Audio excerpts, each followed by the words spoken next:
The night wind moves slowly across the hills of Iberia. Far below the dark cliffs, the Atlantic Ocean breathes in a quiet and steady rhythm, its waves rising and falling against ancient stone, just as they have for thousands of years. Long before great fleets crossed these waters, before silver flowed from distant mountains, and before maps of the world were redrawn again and again, this peninsula at the edge of Europe lived through many centuries of quiet change. Roman roads once stretched across these valleys. Later came the kingdoms of the Visigoths, whose halls of stone stood beneath cold winter skies, and for many generations the soft glow of lanterns filled the cities of Al-Andalus, where fountains whispered in shaded courtyards beneath orange trees. History moved slowly here. Empires rose, kingdoms faded, and the winds from the ocean carried the passing of centuries across the land. But in the winter of the year 1492, something subtle began to shift. In the southern city of Granada, the last banners of a long era were lowered from the ancient walls. And not far away, in the quiet halls of the Spanish court, two monarchs, Isabella of Castile and Ferdinand of Aragon, were preparing a kingdom for a future no one yet fully understood. Because far away in a small harbor, 3 wooden ships were waiting beneath the stars. Their captain was a navigator with an unusual idea, a man named Christopher Columbus. He believed that somewhere beyond the dark horizon of the Atlantic Ocean, another world might be waiting. And when those ships slowly sailed west into the morning mist, they began a journey that would change the history of the entire planet. So tonight, as the world around you grows quiet, let us travel slowly back through time and follow the long, winding story of the Spanish Empire. So settle in comfortably for a while.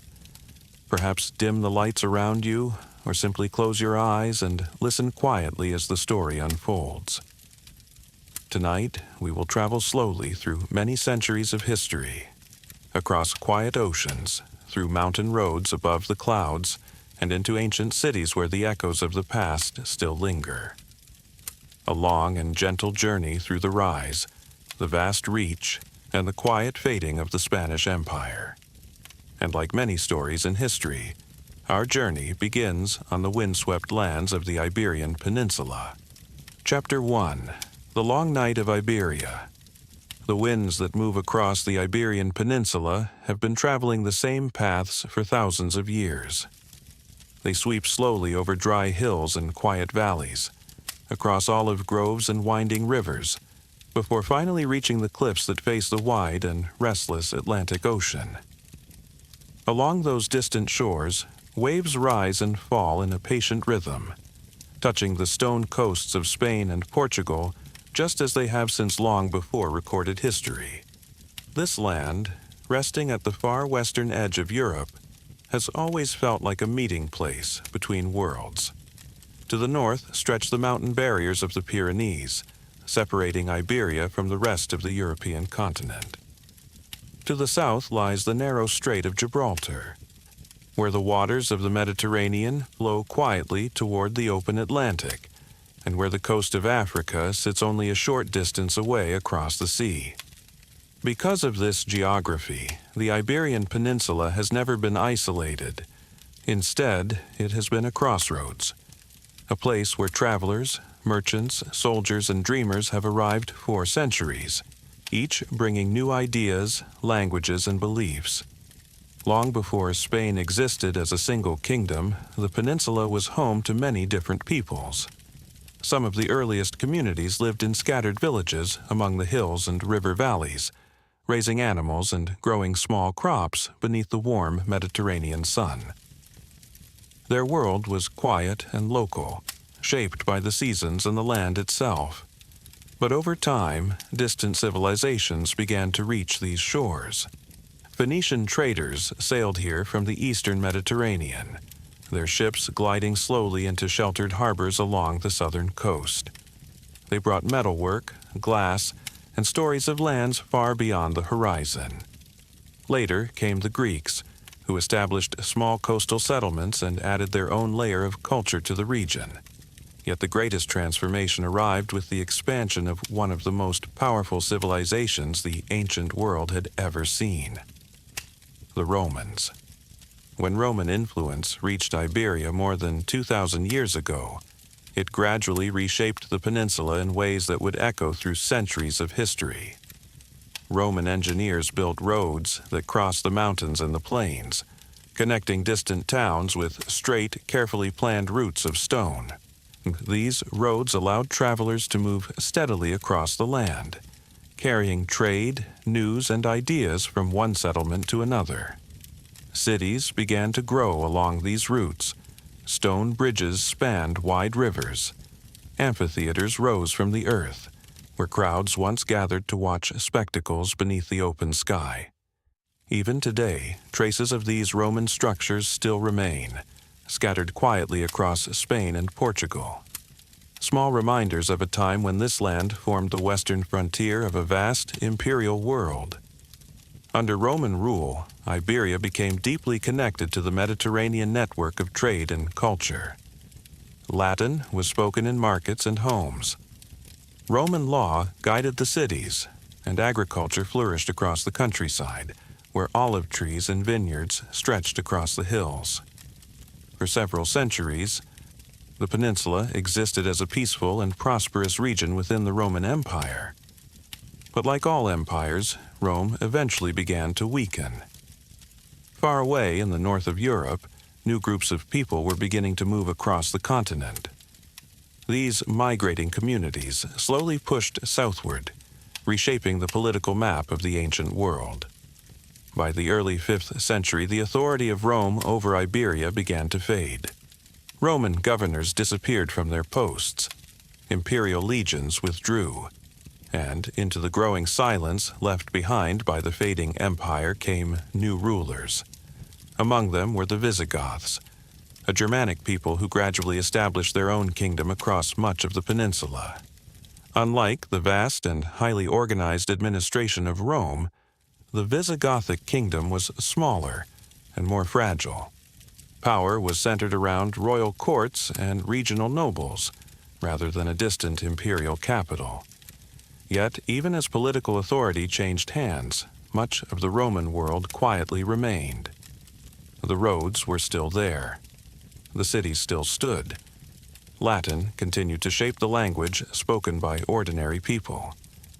In many ways, Iberia during the Visigothic era was a land suspended between past and future, holding on to the fading legacy of Rome, while slowly becoming something new. Life in these centuries moved at a slower pace than the dramatic stories often told in history books.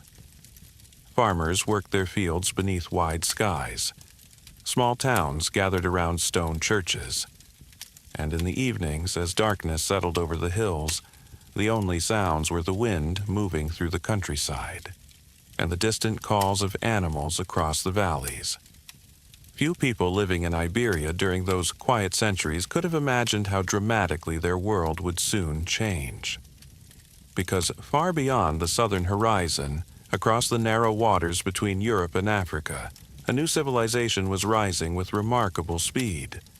A civilization that would soon cross the Strait of Gibraltar and transform the Iberian Peninsula in ways no one yet expected. And when that moment arrived, the long and layered history of this land would enter an entirely new chapter. A chapter filled with remarkable cities, brilliant scholarship, and cultures meeting beneath the same skies. But that story begins with the arrival of a new world known as Al-Andalus. In the early years of the 8th century, the quiet rhythm of life in Iberia began to change. Across the narrow waters of the Strait of Gibraltar, a new force was moving northward. It came from the lands of North Africa, where armies and scholars were part of a rapidly expanding civilization. Within only a few generations, this new world had spread across vast regions from the deserts of Arabia to the fertile valleys of the Middle East. And now, its influence was reaching the western edge of Europe. In the year 711, a small force crossed the waters between Africa and Iberia. Their commander was a man known as Tariq ibn Ziyad. His ships landed near a great rock that still rises above the sea today. In time, that place would be known as Gibraltar, a name that slowly evolved from the Arabic words Jabal Tariq, the mountain of Tariq. The arrival of these new armies marked the beginning of a remarkable transformation. Over the following decades, much of the Iberian Peninsula came under the rule of a new society, a society known as Al-Andalus. Under this new world, cities began to grow in ways few had ever imagined. Trade routes expanded. Knowledge traveled between cultures. And the quiet towns of Iberia were gradually connected to a much larger network of ideas and learning. Among these cities, one would become famous across the known world: Cordoba. During the height of its influence, Cordoba was one of the largest cities in Europe. At a time when many northern towns were still small and scattered, Cordoba was filled with streets, markets, gardens, and flowing fountains. Travelers from distant lands often described it as a city of light. At night, lamps illuminated long stone roads. Water flowed through carefully designed channels, bringing fresh water into neighborhoods and gardens. Libraries held thousands of manuscripts. Scholars gathered to study philosophy, medicine, astronomy, and mathematics. People of many backgrounds lived together in the city. Muslims, Christians, and Jews often shared the same streets, markets, and places of learning.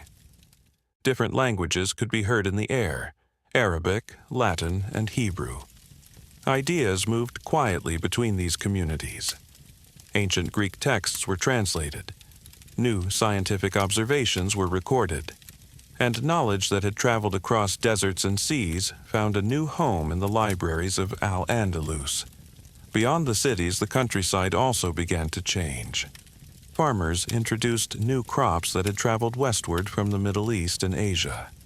Rice, oranges, lemons, and pomegranates slowly appeared in the fields and orchards. Irrigation channels guided water across dry landscapes, and gardens flourished in places that had once been difficult to cultivate. Architecture in Al-Andalus also developed its own quiet beauty. Buildings were often arranged around peaceful interior courtyards. Fountains stood at the center, their gentle sound filling the air.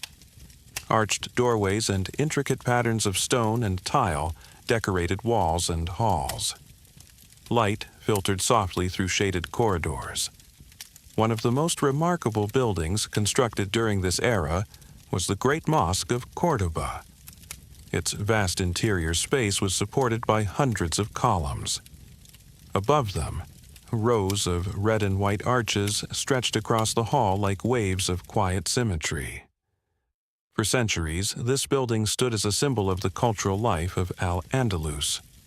Across the peninsula, other cities grew as well. Seville, Toledo, and Granada became important centers of trade and learning.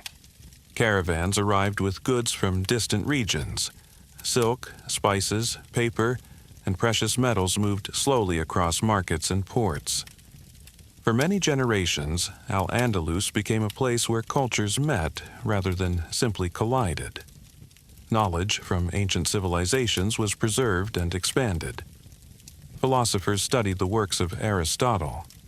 Physicians wrote detailed medical texts. Astronomers observed the night sky from quiet towers and courtyards. In the evenings, as lanterns were lit along narrow streets, the sounds of conversation, music, and flowing water filled the warm air of Andalusian cities. Life in these places moved with a rhythm both lively and calm, a balance between trade, learning, and everyday routines. Yet, history rarely stands still for very long. Beyond the northern mountains, new kingdoms were slowly forming. Small Christian states in the hills and valleys of northern Iberia began to grow stronger. At first, their influence remained limited to distant frontier regions. But over the centuries, these kingdoms would expand. Their borders would shift slowly southward. The story of Iberia would once again begin to change. not suddenly, but gradually over many generations. And as time passed, the peaceful cities of Al-Andalus would find themselves standing at the center of a long and complex struggle that history would later call the Reconquista. While the great cities of Al-Andalus flourished across much of the Iberian Peninsula, life in the far northern regions followed a quieter and more rugged rhythm. Here, the landscape was very different. Instead of wide plains and warm orchards, the north was shaped by mountains, deep valleys, and forests that stretched across the hills. The Cantabrian Mountains formed a natural barrier along the northern coast. Mist often rolled through the valleys, and small rivers wound their way toward the sea. In these remote landscapes, small communities continued to live far from the great urban centers of the south. Among these northern hills, a new Christian kingdoms slowly began to appear. One of the earliest was Asturias. Its early rulers governed from fortified towns nestled between mountains and forests. These settlements were modest in size, yet they held an important place in the unfolding story of Iberia. From these northern territories, a slow and gradual expansion would begin. Life in the northern kingdoms was shaped by the geography of the land. Farms were scattered across valleys. Stone villages clung to hillsides. Paths, rather than grand roads, connected towns and monasteries. Travel between regions was often slow, guided by narrow mountain passes that had been used for generations. Monasteries became important centers within these communities. They served not only as places of worship, but also as centers of learning and preservation of knowledge. Monks copied manuscripts by hand, carefully preserving texts from earlier centuries. In quiet rooms lit by candles, they recorded history, copied religious writings, and maintained traditions that had survived from the Roman world. Over time, the Kingdom of Asturias gradually expanded into neighboring lands. As borders shifted, new kingdoms emerged: Leon, Navarre, and later Castile. Each of these regions developed its own identity and its own traditions. Despite their differences, these northern kingdoms shared a similar environment. Life here was shaped by hard terrain and careful cooperation. Communities relied on farming, animal herding, and small regional trade. Winters could be cold, mountain weather could change quickly, and travel across the rugged landscape required patience and experience. Because of this environment, the growth of these kingdoms was slow and steady. There were no sudden, sweeping campaigns. Instead, small frontier settlements appeared along the edges of territories. Castles were built on high ridges, watching over valleys and rivers. These fortifications served as both protection and symbols of local authority. Gradually, over generations, these frontier regions became places where cultures met. Farmers, soldiers, and merchants moved across the shifting borders between the northern kingdoms and the lands of Al-Andalus. Trade continued even during uncertain times. Markets still appeared along river towns. Travelers carried goods, stories, and ideas between communities. In many ways, the frontier between North and South was not always a place of constant conflict. Instead, it often functioned as a wide zone of contact. Languages mixed, architectural styles blended, and daily life continued on both sides of the border. Yet, over the centuries, a slow and persistent movement began to reshape the peninsula. Northern kingdoms gradually expanded their influence. Small advances were made. New towns were founded. Fields were cultivated in lands that had once stood empty. This long historical process would later be remembered by historians as the Reconquista. But in its earliest stages, it did not feel like a single campaign. It unfolded slowly, over generations, through migration, settlement, and shifting alliances. For the people living through these centuries, the changes were often subtle.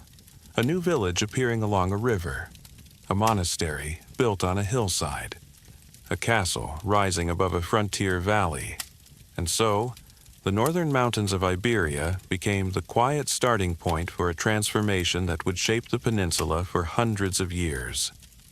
Meanwhile, far to the south, the great cities of Al-Andalus continued to shine. Córdoba remained a center of learning. Markets flourished. Scholars gathered beneath shaded courtyards. The sound of flowing fountains still echoed through palace gardens. Two different worlds now existed within the same peninsula. In the south, large cities filled with knowledge, trade, and architecture. In the north, smaller kingdoms slowly expanding through mountain valleys and frontier settlements. For a long time, these two worlds continued side by side, sometimes cooperating, sometimes competing, always evolving. But history rarely remains balanced forever. And in the centuries that followed, the slow movement of borders would gradually reshape Iberia. Cities would change hands. Kingdoms would rise. And the long story of the peninsula would continue to unfold through patience, time, and the steady passing of generations. The next chapter of that story would bring new rulers, new alliances, and new ambitions to the lands of Castile and Aragon. While the great cities of Al-Andalus flourished across much of the Iberian Peninsula, life in the far northern regions followed a quieter and more rugged rhythm. Here, the landscape was very different. Instead of wide plains and warm orchards, the north was shaped by mountains, deep valleys, and forests that stretched across the hills. The Cantabrian Mountains formed a natural barrier along the northern coast. Mist often rolled through the valleys, and small rivers wound their way toward the sea. In these remote landscapes, small communities continued to live far from the great urban centers of the south. Among these northern hills, new Christian kingdoms slowly began to appear. One of the earliest was Asturias. Its early rulers governed from fortified towns nestled between mountains and forests. These settlements were modest in size, yet they held an important place in the unfolding story of Iberia. From these northern territories, a slow and gradual expansion would begin. Life in the northern kingdoms was shaped by the geography of the land. Farms were scattered across valleys. Stone villages clung to hillsides. Paths, rather than grand roads, connected towns and monasteries. Travel between regions was often slow, guided by narrow mountain passes that had been used for generations. Monasteries became important centers within these communities. They served not only as places of worship, but also as centers of learning and preservation of knowledge. Monks copied manuscripts by hand, carefully preserving texts from earlier centuries. In quiet rooms lit by candles, they recorded history, copied religious writings, and maintained traditions that had survived from the Roman world. Over time, the kingdom of Asturias gradually expanded into neighboring lands. As borders shifted, new kingdoms emerged: Leon, Navarre, and later, Castile. Each of these regions developed its own identity and its own traditions. Despite their differences, these northern kingdoms shared a similar environment. Life here was shaped by hard terrain and careful cooperation. Communities relied on farming, animal herding, and small regional trade. Winters could be cold, mountain weather could change quickly, and travel across the rugged landscape required patience and experience. Because of this environment, the growth of these kingdoms was slow and steady. There were no sudden sweeping campaigns. Instead, small frontier settlements appeared along the edges of territories. Castles were built on high ridges, watching over valleys and rivers. These fortifications served as both protection and symbols of local authority. Gradually, over generations, these frontier regions became places where cultures met. Farmers, soldiers, and merchants moved across the shifting borders between the northern kingdoms and the lands of Al-Andalus. Trade continued even during uncertain times. Markets still appeared along river towns. Travelers carried goods, stories, and ideas between communities. In many ways, the frontier between North and South was not always a place of constant conflict. Instead, it often functioned as a wide zone of contact. Languages mixed, architectural styles blended, and daily life continued on both sides of the border. Yet, over the centuries, a slow and persistent movement began to reshape the peninsula. Northern kingdoms gradually expanded their influence. Small advances were made. New towns were founded. Fields were cultivated in lands that had once stood empty. This long historical process would later be remembered by historians as the Reconquista. But in its earliest stages, it did not feel like a single campaign. It unfolded slowly, over generations, through migration, settlement, and shifting alliances. For the people living through these centuries, the changes were often subtle. A new village appearing along a river, a monastery built on a hillside, a castle rising above a frontier valley. And so, the northern mountains of Iberia became the quiet starting point for a transformation that would shape the peninsula for hundreds of years. Meanwhile, far to the south, the great cities of Al-Andalus continued to shine. Cordoba remained a center of learning. Markets flourished. Scholars gathered beneath shaded courtyards. The sound of flowing fountains still echoed through palace gardens. Two different worlds now existed within the same peninsula. In the south, large cities filled with knowledge, trade, and architecture. In the north, smaller kingdoms slowly expanding through mountain valleys and frontier settlements. For a long time, these two worlds continued side by side, sometimes cooperating, sometimes competing, always evolving.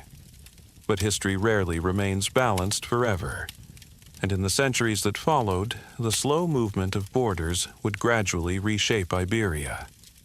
Cities would change hands, kingdoms would rise, and the long story of the peninsula would continue to unfold through patience, time, and the steady passing of generations. The next chapter of that story would bring new rulers, new alliances, and new ambitions to the lands of Castile and Aragon. As the centuries passed, the northern kingdoms of Iberia continued to grow slowly in strength. Their expansion was rarely sudden. Instead, it moved forward in small and careful steps, often measured in generations rather than years. Among these northern realms, one kingdom gradually became especially influential: Castile. Its name came from the many castles that dotted the frontier landscape. Stone fortresses rose above valleys and plains, watching over roads, rivers, and newly settled lands. These castles were not only defensive structures, they were also symbols of authority. Around them, villages appeared. Farmers cultivated fields nearby. Markets slowly developed in the safety of their shadow. Over time, the frontier regions between north and south became more populated. New towns were founded as settlers moved gradually into lands that had once been sparsely inhabited. These communities carried with them the customs, languages, and beliefs of the northern kingdoms. At the same time, other regions of Iberia were following their own paths of development. To the northeast, along the Mediterranean coast, another powerful kingdom was rising: Aragon. Unlike Castile, which looked toward the interior plains, Aragon developed strong connections with the sea. Its cities traded with ports across the Mediterranean world. Ships carried goods between Iberia, Italy, and the islands scattered across the sea. The coastal cities of Aragon became lively centers of commerce. Merchants arrived with cargoes of textiles, grain, olive oil, and metal goods. Markets filled with voices speaking many languages. The rhythm of daily life was shaped by the arrival and departure of ships along the harbor. In time, the influence of Aragon expanded far beyond the Iberian Peninsula. Its sailors and traders established connections with distant ports. Through these networks, ideas and cultural influences moved easily across the sea. Meanwhile, in the interior of Iberia, the Kingdom of Castile continued its gradual expansion southward. Frontier settlements became permanent towns. Fields, once abandoned, were cultivated again. Roads connected communities that had once stood far apart. This process unfolded slowly, over long stretches of time. Sometimes decades would pass with little change. At other moments, new alliances or opportunities would shift the balance of power. Yet, even during these changes, life for most people remained steady. Farmers worked their land. Artisans practiced their crafts. Monasteries continued to copy manuscripts and preserve knowledge. Across Iberia, the seasons moved forward with their familiar rhythm. During these centuries, the peninsula became a mosaic of kingdoms: Castile, Aragon, Navarre, Portugal, and in the south, the remaining territories of Al-Andalus. Each region developed its own character. Different traditions, laws, and political structures shaped daily life. Despite occasional conflicts, trade and communication continued between many of these regions. Travelers crossed borders. Merchants carried goods between cities. Ideas moved quietly from one culture to another. In some towns, architectural styles blended together. Stone churches stood near buildings influenced by the artistic traditions of Al-Andalus. Decorative patterns, arches, and courtyards appeared in many forms. This mixture of influences gave Iberia a cultural richness that few regions of Europe shared.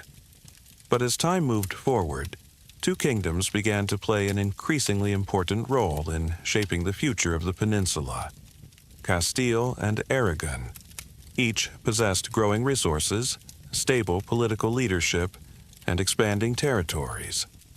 And although they developed along different paths, their histories would eventually become deeply connected. The turning point would come in the 15th century, when a marriage between two royal families would quietly transform the balance of power across Iberia. It was not a dramatic battle or a sudden conquest. Instead, the change arrived in the form of a royal union. A young princess of Castile and a prince of Aragon would one day bring their kingdoms together. Their names would later become known throughout the world: Isabella and Ferdinand. Through their partnership, two powerful realms would move toward unity. And from that union, a new political force would begin to emerge at the western edge of Europe. A kingdom that would soon look beyond the peninsula, toward the vast and unknown oceans stretching beyond the horizon. But before ships sailed westward, one final chapter of Iberian history still remained to unfold. The last Muslim kingdom of the peninsula still stood in the south, a beautiful and ancient city surrounded by mountains and red stone walls. Granada. In the far south of the Iberian Peninsula, beyond dry hills and quiet valleys, there stood a kingdom that had endured for centuries. Granada. Surrounded by mountain ranges and protected by strong natural defenses, the Kingdom of Granada remained the last major Muslim state in Iberia. While other territories of Al-Andalus had gradually fallen under the control of northern Christian kingdoms, Granada continued to exist as a small but vibrant realm. The city itself rested beneath the snow-covered peaks of the Sierra Nevada. From the surrounding hills one could see white houses climbing along the slopes, narrow streets winding between them, and above everything, the red walls of a palace complex that seemed almost to glow in the evening light. This palace was the Alhambra. Perched high above the city, the Alhambra looked out across valleys, gardens, and distant mountains. Within its walls stood quiet courtyards, arched corridors, and delicate fountains. Water flowed gently through narrow channels, reflecting the soft patterns carved into stone and plaster. The builders of the Alhambra had created a space designed for beauty and calm. Walls were covered with intricate patterns. Poetry was carved into arches. Light filtered softly through lattice windows, casting delicate shadows across tiled floors. For generations, the rulers of Granada governed their kingdom from within these walls. Their court welcomed scholars, artists, and travelers from across the Mediterranean world. Despite its cultural richness, Granada lived in a delicate balance. To the north, the expanding kingdoms of Castile watched closely. Political agreements and tribute payments allowed Granada to maintain its independence for many years. Trade continued between the regions. Caravans traveled through mountain passes. Merchants carried textiles, spices, ceramics, and metal goods between cities. Even during uncertain times, daily life continued. In the markets of Granada, voices from many cultures could be heard: Arabic, Castilian, and the languages of distant traders. Farmers cultivated orchards in the fertile valleys nearby. Water from mountain streams flowed through irrigation channels, allowing gardens and fields to flourish beneath the warm Andalusian sun. Yet, beyond the peaceful rhythms of daily life, larger political forces were slowly gathering. During the 15th century, two powerful kingdoms in the north had become closely connected: Castile and Aragon. Their rulers, Isabella of Castile and Ferdinand of Aragon, formed a royal partnership that strengthened both realms. Together, their combined resources gave them new influence across the peninsula. With growing unity came new ambitions.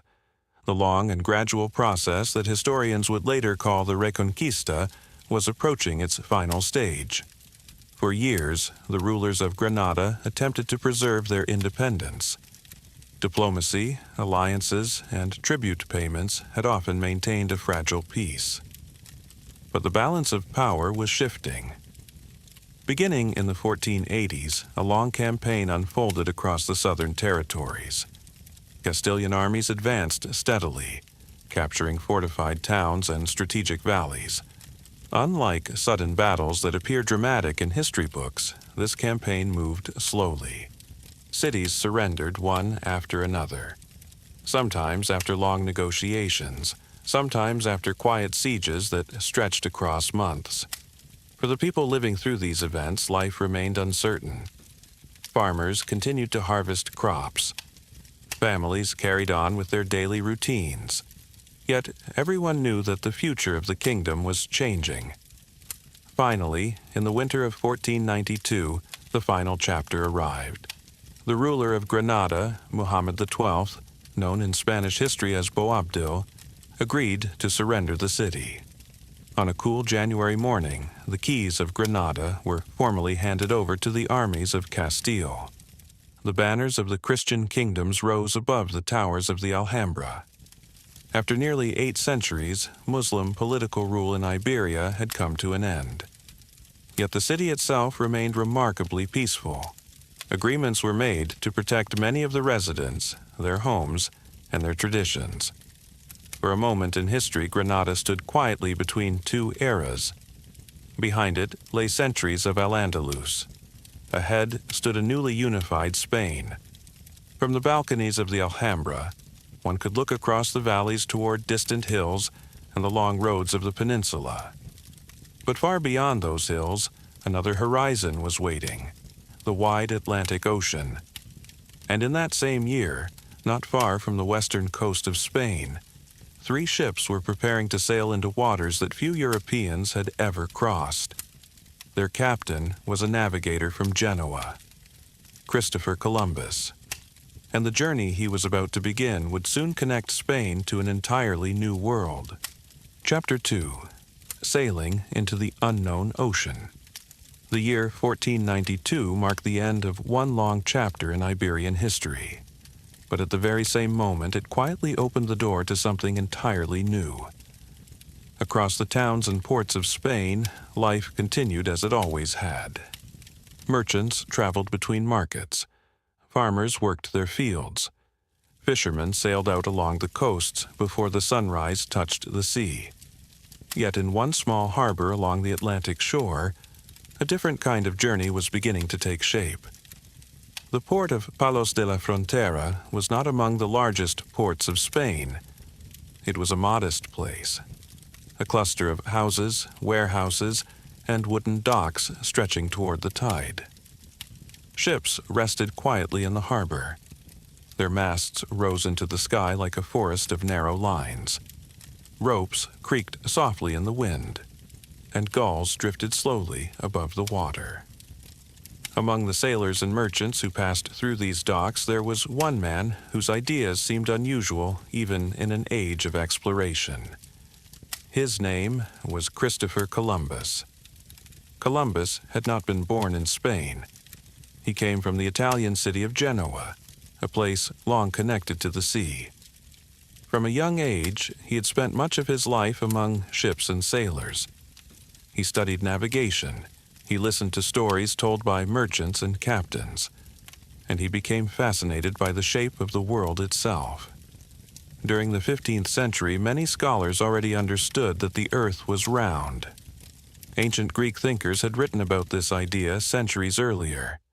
Sailors navigating the Mediterranean often spoke about the curve of the horizon.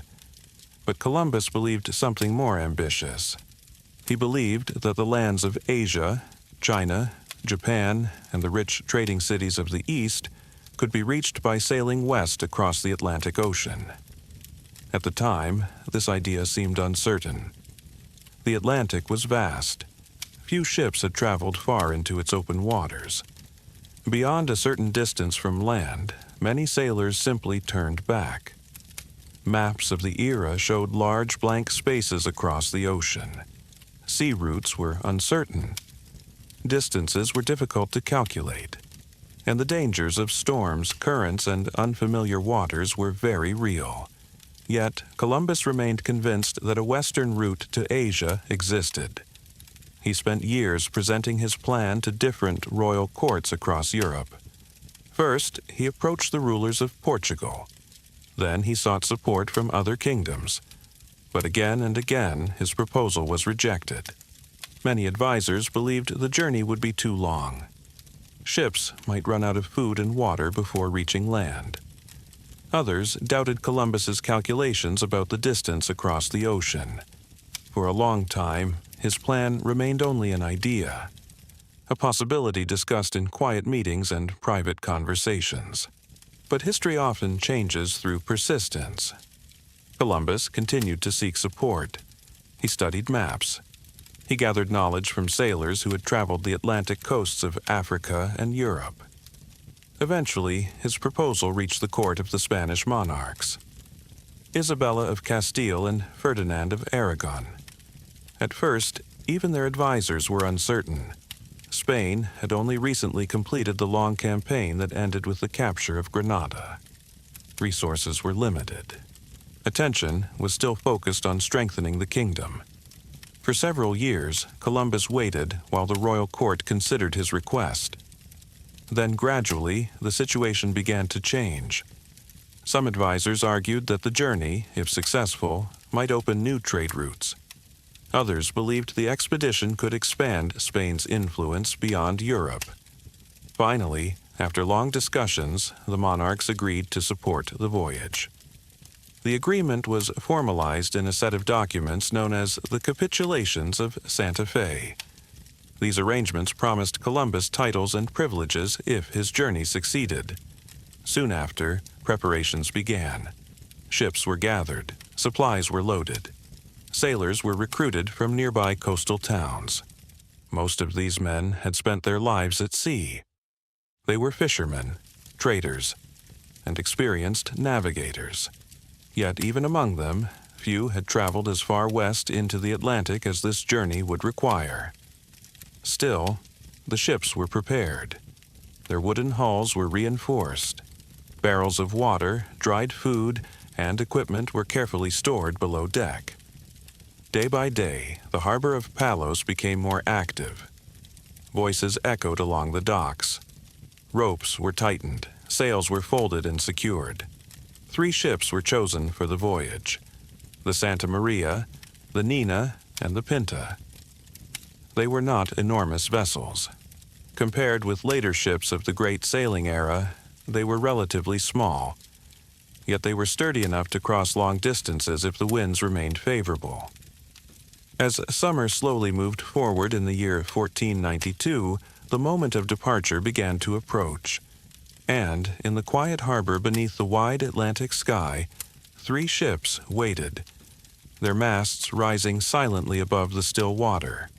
Soon, they would leave the familiar coasts of Spain and sail west into an ocean that seemed almost endless, an ocean where few European ships had ever traveled before. In the early morning hours of August 3rd, 1492, the harbor of Palos was still quiet. The sky above the Atlantic was just beginning to lighten, and the first pale colors of dawn were spreading slowly across the horizon. Along the wooden docks, 3 ships were preparing to leave. Their crews moved quietly between barrels of water, bundles of rope, and folded sails. For the sailors, this was not simply another voyage. Many of them had sailed before along the coasts of Spain and Portugal. They were familiar with the fishing waters of the Atlantic and the trade routes of the Mediterranean. But this journey was something different. Instead of following known routes, they would sail west, far beyond the familiar coasts, far beyond the islands that most navigators had visited before. And beyond those waters, the maps of the time showed very little at all. Still, the ships were ready. The largest vessel was the Santa Maria. It carried the main supplies of the expedition and served as the flagship of the voyage. Beside it waited 2 smaller ships, the Nina and the Pinta. These lighter vessels were faster and more maneuverable, well suited for long journeys across open water. Together, the 3 ships formed a small fleet, simple wooden vessels, their sails folded in the calm morning air. As the harbor slowly woke, the crews climbed aboard. Ropes were untied, cargo was secured. The final preparations were made for departure. Families and townspeople had gathered along the shoreline. Some watched in silence. Others spoke quietly with the sailors they knew. Few people standing there fully understood how far the ships intended to travel. To many, this expedition seemed uncertain. The Atlantic was immense. Storms could rise quickly. And beyond a certain distance from land, few sailors knew what might appear. Yet the wind that morning was gentle and steady. Sails were raised. The canvas filled slowly with the ocean breeze. One by one, the ships began to move. First the Pinta, then the Nina, and finally the Santa Maria. Their hulls drifted away from the harbor docks, gliding across the quiet water of the river that led to the sea. Soon the small fleet passed beyond the mouth of the harbor and entered the open Atlantic. Behind them, the coastline of Spain remained visible for a time. Low hills, white buildings, and the narrow towers of churches stood quietly against the morning sky. But as the hours passed, the land slowly faded into the distance. For the sailors aboard the ships, the rhythm of life at sea quickly returned. Sails were adjusted. Courses were checked. Lookouts watched the horizon. The expedition first sailed southward toward the Canary Islands. This route was familiar to many sailors of the time. Ships often traveled this way before crossing the Atlantic currents. The Canary Islands served as a final point of preparation. There, the crews repaired equipment, and adjusted sails, and made sure the ships were ready for the much longer journey ahead. The islands themselves rose from the ocean like dark mountains above the waves. Volcanic peaks stood against the sky. Palm trees swayed in the warm wind. For several days, the ships remained near these islands, but eventually the final moment arrived. There would be no more familiar ports, no more visible land, only the ocean. On September 6, 1492, the ships left the Canary Islands and began the true crossing of the Atlantic Ocean. At first, the winds were favorable. Steady breezes carried the fleet westward across long rolling waves. Flying fish skimmed above the water. Seabirds occasionally appeared in the distance. Days passed slowly in the quiet rhythm of sailing. Morning light spread across the sea. Afternoon winds filled the sails, and each evening the sun sank into the horizon, leaving behind a sky filled with stars. For the sailors, navigation depended on careful observation. They studied the movement of the sun. They measured the height of stars, and they kept detailed notes of the distance traveled each day. Yet, as the ships moved farther west, the ocean seemed endless. Week after week, no land appeared. The horizon remained empty, only waves, wind, and sky. For many aboard the ships, this growing distance from land created unease. The Atlantic stretched in every direction, and behind them, Europe was now very far away. But Columbus remained confident. He believed that land must eventually appear. Somewhere beyond the horizon, he was certain the shores of Asia were waiting. And so the three ships continued westward, carried by wind and determination, across waters that few Europeans had ever crossed before. After leaving the Canary Islands, the three ships moved steadily westward into the open Atlantic. Behind them, the last familiar shores of Europe had disappeared. Ahead of them, there was only ocean. Day after day, the sea stretched in every direction. Long, rolling waves rose slowly beneath the ships, lifting them gently before settling once again into the quiet rhythm of the water. For the sailors, life quickly settled into the routines of the voyage. Each morning began with the first light of dawn. The sky would slowly brighten above the eastern horizon, and the cool air of night would begin to warm as the sun climbed higher into the sky. Sailors checked the sails. Ropes were tightened. The direction of the wind was carefully observed. Navigation during this time required patience and attention. Without modern instruments, captains relied on simple tools and careful observation. They studied the movement of the sun during the day. At night, they watched the stars.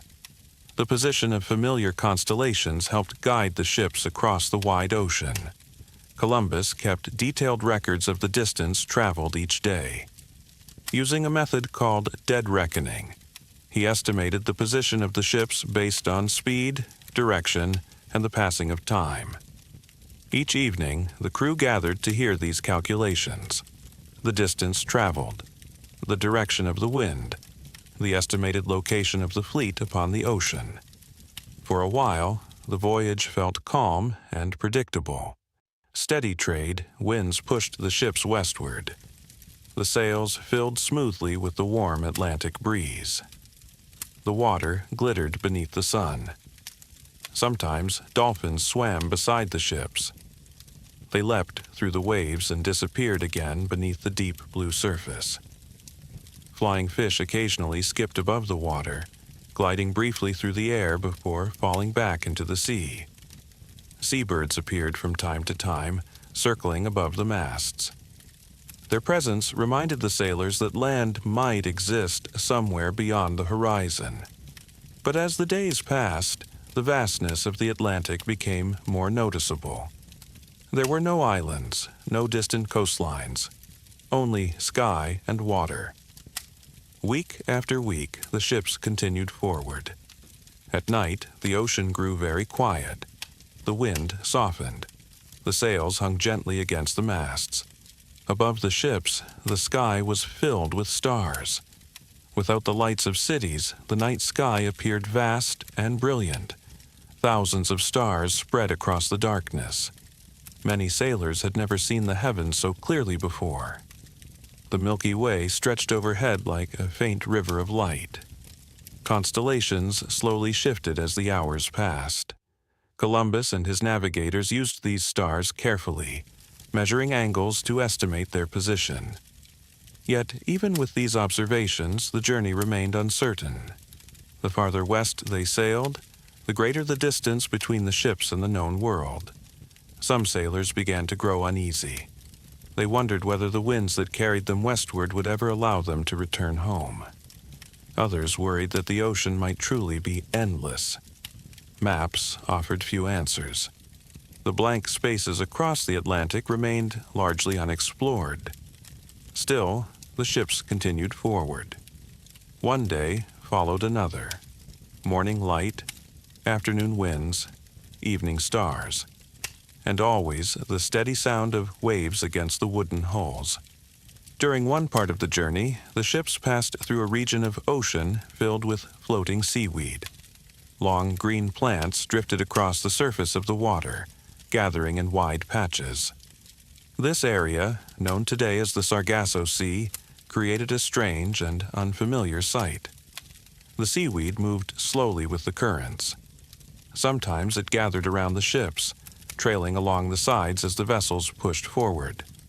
Some sailors wondered whether the ships might become trapped in these floating fields.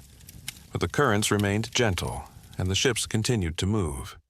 As the voyage stretched on, the crew watched carefully for any signs of land. Birds flying westward, branches floating in the sea, cloud formations that might gather above distant islands. Each small detail was studied closely. The ocean, which had seemed peaceful at first, now carried a quiet tension. The sailors had sailed farther west than many believed possible. Behind them, Europe was now thousands of miles away. Yet still, no land appeared. Only the endless horizon. But unknown to the sailors, their long journey was slowly bringing them closer to a continent that none of them yet imagined. And soon, small signs would begin to appear that land was not far away. By the time the voyage had passed several weeks, the vast Atlantic Ocean had begun to feel both familiar and uncertain. The sailors had grown used to the steady rhythm of life at sea. Each day followed a similar pattern. Morning light spread slowly across the horizon. Winds filled the sails. The ships continued their quiet journey westward. Yet, beneath this calm routine, a quiet tension had begun to grow. The distance from Europe was now far greater than many of the sailors had ever traveled. Behind them, the known world lay far across the ocean. Ahead of them, the horizon remained empty. For Columbus, this moment required patience.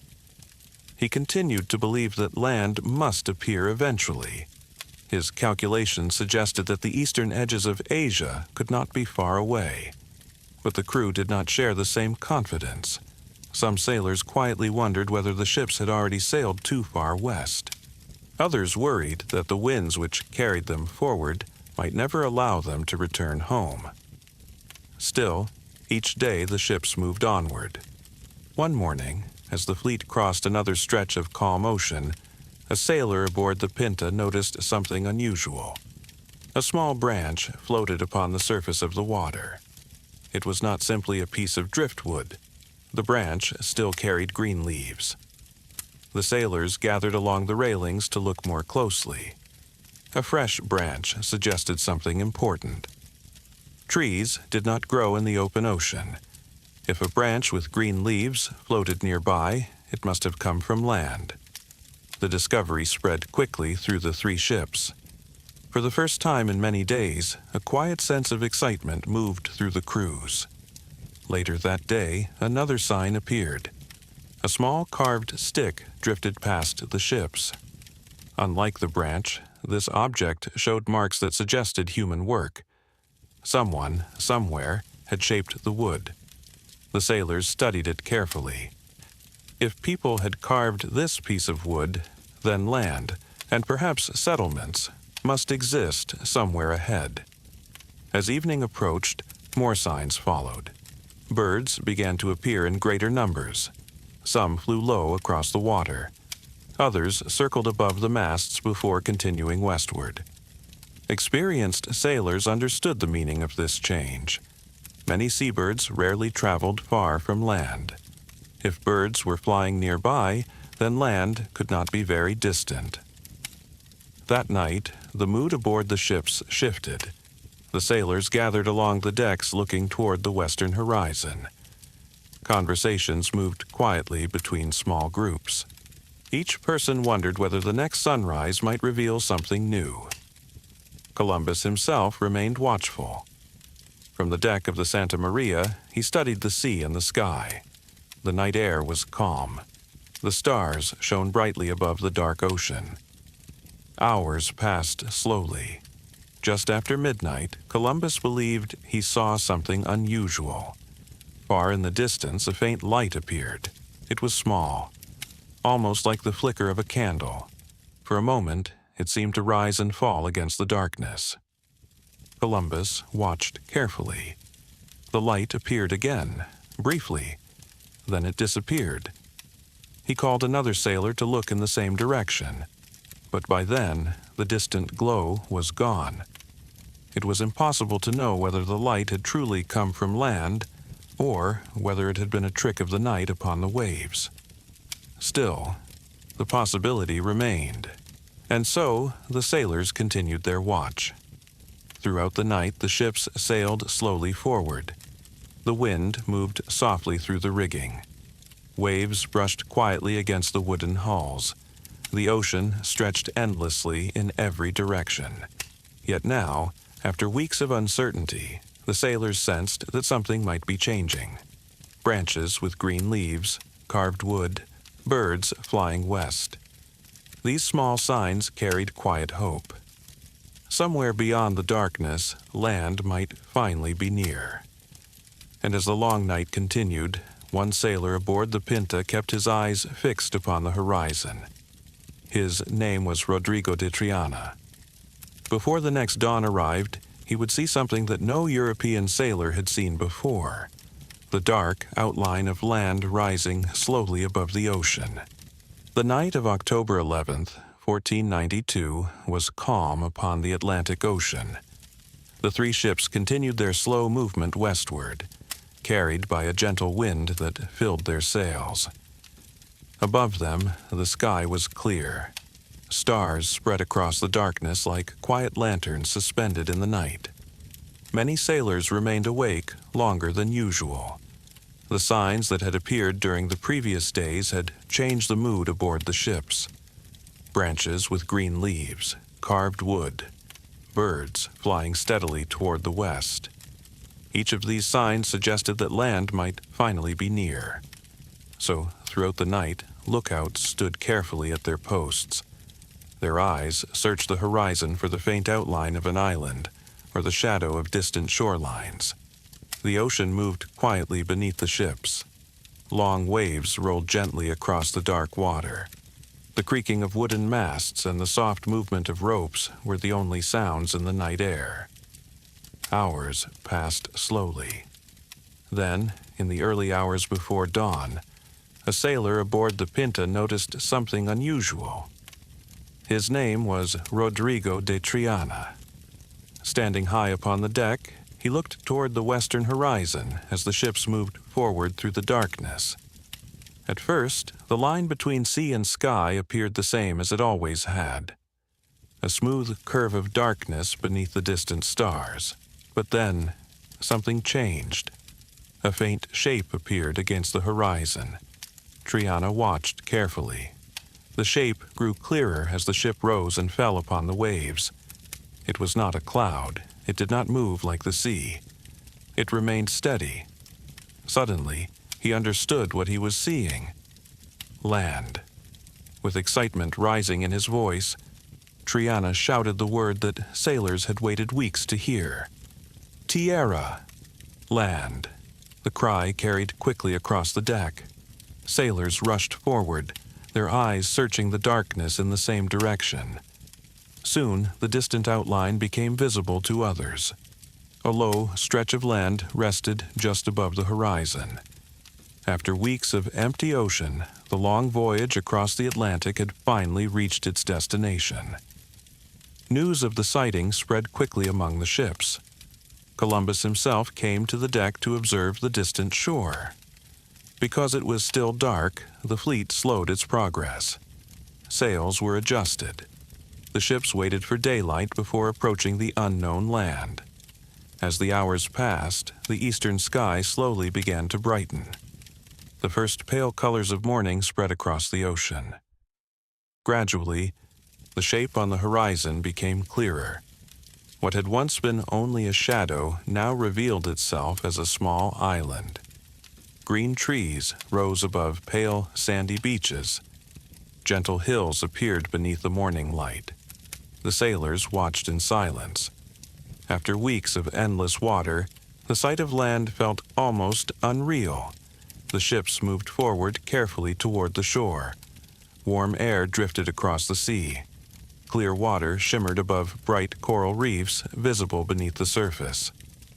This island was part of a chain of lands that stretched across the Caribbean Sea. Columbus believed he had reached islands near the eastern edge of Asia. In reality, the ships had arrived at a place unknown to Europeans of the time. The island was known to its inhabitants as Guanahani. Later, Columbus would rename it San Salvador. As the ships anchored offshore, the sailors looked toward the beaches. Along the shore, people had begun to gather. They watched the ships with curiosity.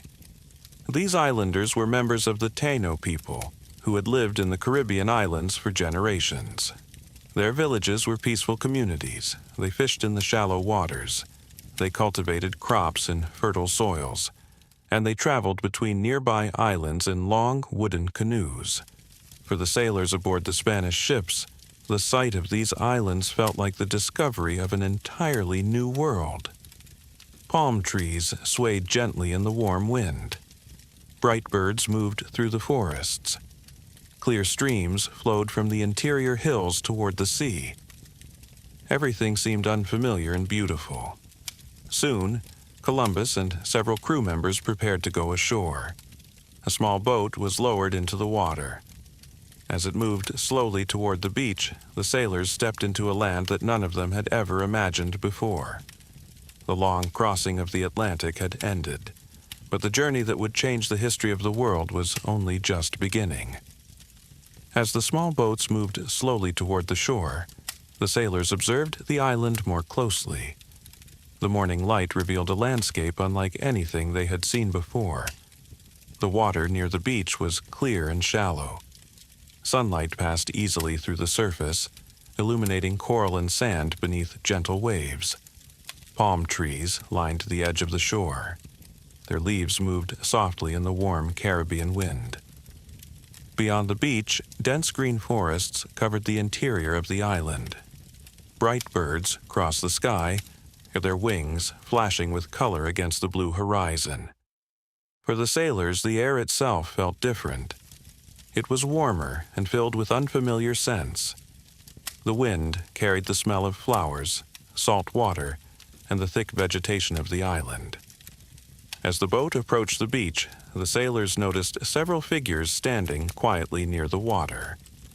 These were the people who lived upon the island, members of the Taino community. They had gathered along the shore to observe the strange vessels that had appeared on the horizon. For generations, the Taino people had traveled between islands in large wooden canoes. They were skilled fishermen and farmers. Their villages were peaceful settlements spread across the Caribbean islands. Now they watched with curiosity as the newcomers approached. The boats from the Spanish ships moved gently through the shallow water. Soon, the sailors stepped onto the sand. For Columbus and his crew, this moment felt extraordinary. They believed they had reached islands on the far eastern edge of Asia. Yet the land beneath their feet was something entirely different. Columbus carried with him a banner of the Spanish monarchs.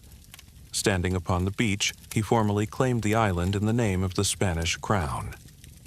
Nearby, the Taino observers watched quietly. Some stepped forward with cautious curiosity. Communication between the groups was simple at first. Gestures replaced words. Smiles and calm movements helped ease uncertainty. The Taino Islanders were often described by Columbus as welcoming and peaceful. They wore simple clothing suited to the warm climate. Many carried small ornaments made from shells or polished stones. Soon, the two groups began to exchange small gifts. The sailors offered beads, bells, and pieces of cloth. The islanders responded with parrots, cotton thread, and small objects crafted from local materials. These exchanges took place quietly along the shore. The waves rolled softly against the beach. Palm leaves rustled above them. To the Spanish sailors, the island appeared rich with natural beauty. Clear water surrounded the coast. Forests stretched inland. Bright tropical plants grew in abundance. Columbus carefully observed the landscape. He asked the islanders about nearby lands using gestures and simple drawings. From their responses, he understood that many other islands lay scattered across the surrounding sea. This region of islands was vast. Some were small. Others were large enough to contain rivers, villages, and fertile valleys. The sailors remained near the island for several days. During this time, they explored the surrounding waters and observed the daily life of the island communities. They saw canoes moving between villages. They watched fishermen casting nets into the shallow sea. They noticed fields where crops were cultivated. Everything felt calm and unfamiliar. The Caribbean Sea itself appeared gentle compared to the wide Atlantic they had crossed. Warm currents moved slowly through the islands. The wind remained steady. For the sailors, the island seemed almost like a paradise after the long journey across the ocean. Yet Columbus believed that even greater lands must exist nearby. He was still convinced that these islands stood near the edges of Asia. He imagined that powerful cities and wealthy kingdoms might lie somewhere beyond the horizon.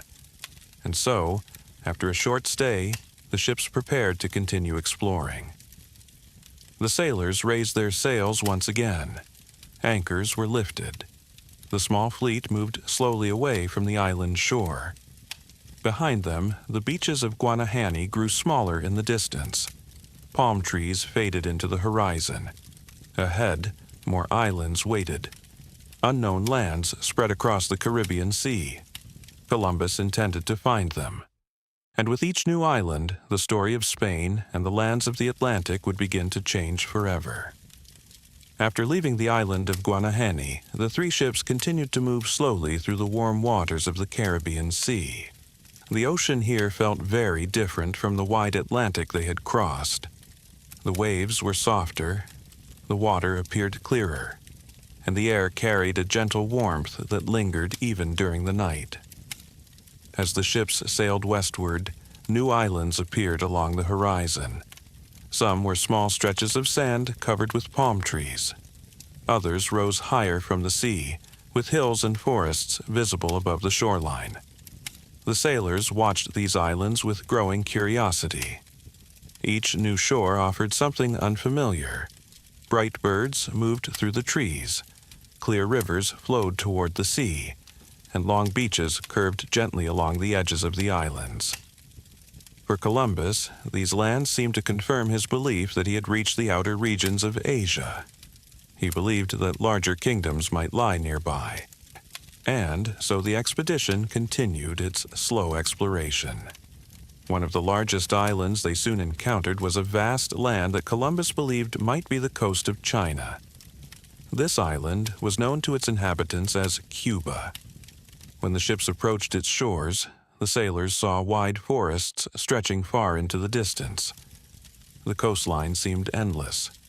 Large rivers flowed toward the sea, and smoke from distant villages rose gently above the trees. Columbus sent small groups of sailors to explore the coastline. They traveled along the beaches, observing the landscape and meeting local communities. The islanders they encountered lived in villages built from wooden palm leaves. Their homes were simple, but carefully arranged. Fields of crops grew nearby, and canoes rested along the shore.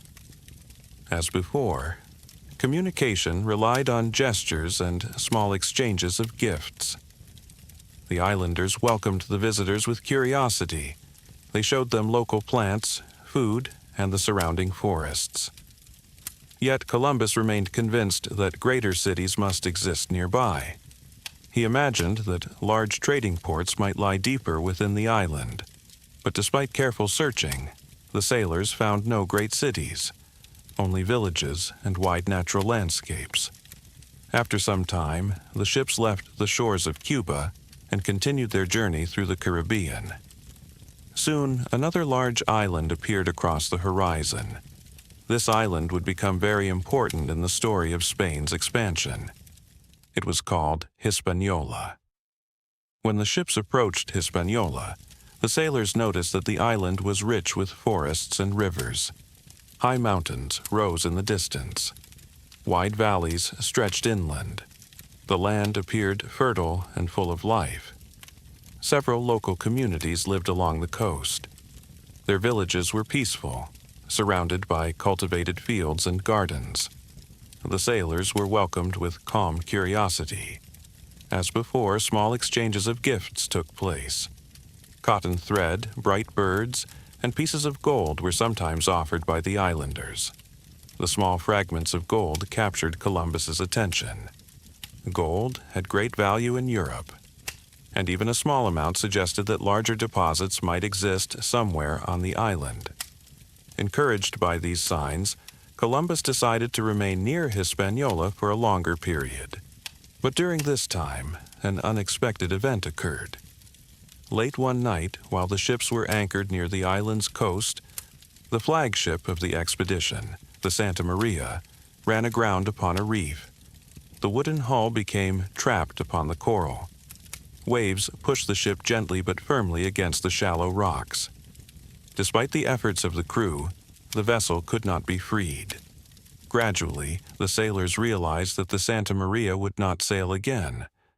Fortunately, the local Taino communities offered assistance. They helped the sailors recover supplies and materials from the damaged ship. Using the wood from the broken vessel, the crew constructed a small settlement near the shore. This outpost was called La Navidad. It became the first Spanish settlement in the lands of the Caribbean. 39 sailors remained behind to maintain the small settlement. They would wait there while Columbus returned to Spain with news of the voyage. Meanwhile, the remaining ships, the Nina and the Pinta, prepared to sail back across the Atlantic. Their holds carried new stories of islands, new peoples, and lands rich with possibility. Soon, these stories would reach the courts of Europe, and the quiet journey that began with 3 small ships would begin to change the history of the world. After several weeks along the coasts of Hispaniola, the time had come for the expedition to return to Spain. The voyage that had carried the ships westward across the Atlantic Ocean had reached its turning point. Now, the journey home would begin. The Santa Maria could no longer sail. Its wooden hull remained broken upon the coral reef near the island. But the other 2 ships, the Nina and the Pinta, were still strong enough to cross the ocean. Before departing, Columbus made final arrangements for the small settlement at La Navidad. 39 sailors remained behind on the island. They would maintain the outpost, trade with local communities, and observe the surrounding lands. Their task was to prepare the way for future voyages from Spain. The remaining crew members boarded the Nina and the Pinta. Supplies were gathered, sails were repaired. Water and food were carefully stored below the decks. When the preparations were complete, anchors were lifted. The 2 ships moved slowly away from the coast of Hispaniola. The Caribbean islands faded into the distance. Palm trees and white beaches became small shapes along the horizon. Soon, the ships returned once more to the wide Atlantic Ocean. This time, however, the journey would follow a different route. Instead of sailing west with the trade winds, the ships needed to move northward in order to find winds that would carry them east back toward Europe. For several days, the sailors guided the vessels through unfamiliar waters. The ocean currents shifted. Winds changed direction. Navigation required careful attention. Eventually, stronger winds began to push the ships across the open sea. but the Atlantic was rarely predictable. During the return voyage, a powerful storm rose suddenly from the west. Dark clouds gathered above the horizon. The wind strengthened rapidly. Waves grew taller and more forceful. Rain swept across the decks. The ships rolled heavily upon the rising swells. For the sailors, these storms were among the most dangerous moments of any voyage. Wooden vessels were vulnerable to powerful seas. Strong winds could tear sails. Heavy waves could damage the hull. Through the long hours of the storm, the crews worked constantly. Ropes were secured, sails were adjusted or lowered. Water was cleared from the decks. The Nina, being smaller and more maneuverable, weathered the storm more steadily. The Pinta, however, was sometimes pushed far away by the strong winds. For a time, the two ships lost sight of one another upon the dark ocean. Each vessel continued its struggle against the waves, hoping that both would survive the storm. During the most difficult moments, Columbus feared that the discoveries of the voyage might be lost forever if the ships were destroyed. To preserve the news of the journey, he wrote a brief account of what had been discovered. He sealed the message inside a small barrel and placed it carefully into the sea. If the ships were lost, perhaps the barrel might eventually reach land, carrying the story of the voyage to the outside world. Fortunately, after many hours, the storm slowly weakened. The wind softened. The waves gradually settled. The Nina continued eastward across the open Atlantic. Days later, the Pinta reappeared on the horizon. Both ships had survived. The sailors felt a quiet relief. The most dangerous part of the return voyage had passed. As the weeks continued, the temperature slowly cooled. Seabirds became more common. Floating branches and seaweed appeared once again in the water. These signs suggested that the ships were approaching Europe. Finally, in March of 1493, the familiar coasts of the Iberian Peninsula appeared along the horizon. After months at sea, the sight of land brought calm excitement to the weary sailors. The Nina entered the harbor of Palos de la Frontera, the same port from which the voyage had begun. The long crossing of the Atlantic had come full circle. Columbus soon traveled inland to present his news to the Spanish monarchs.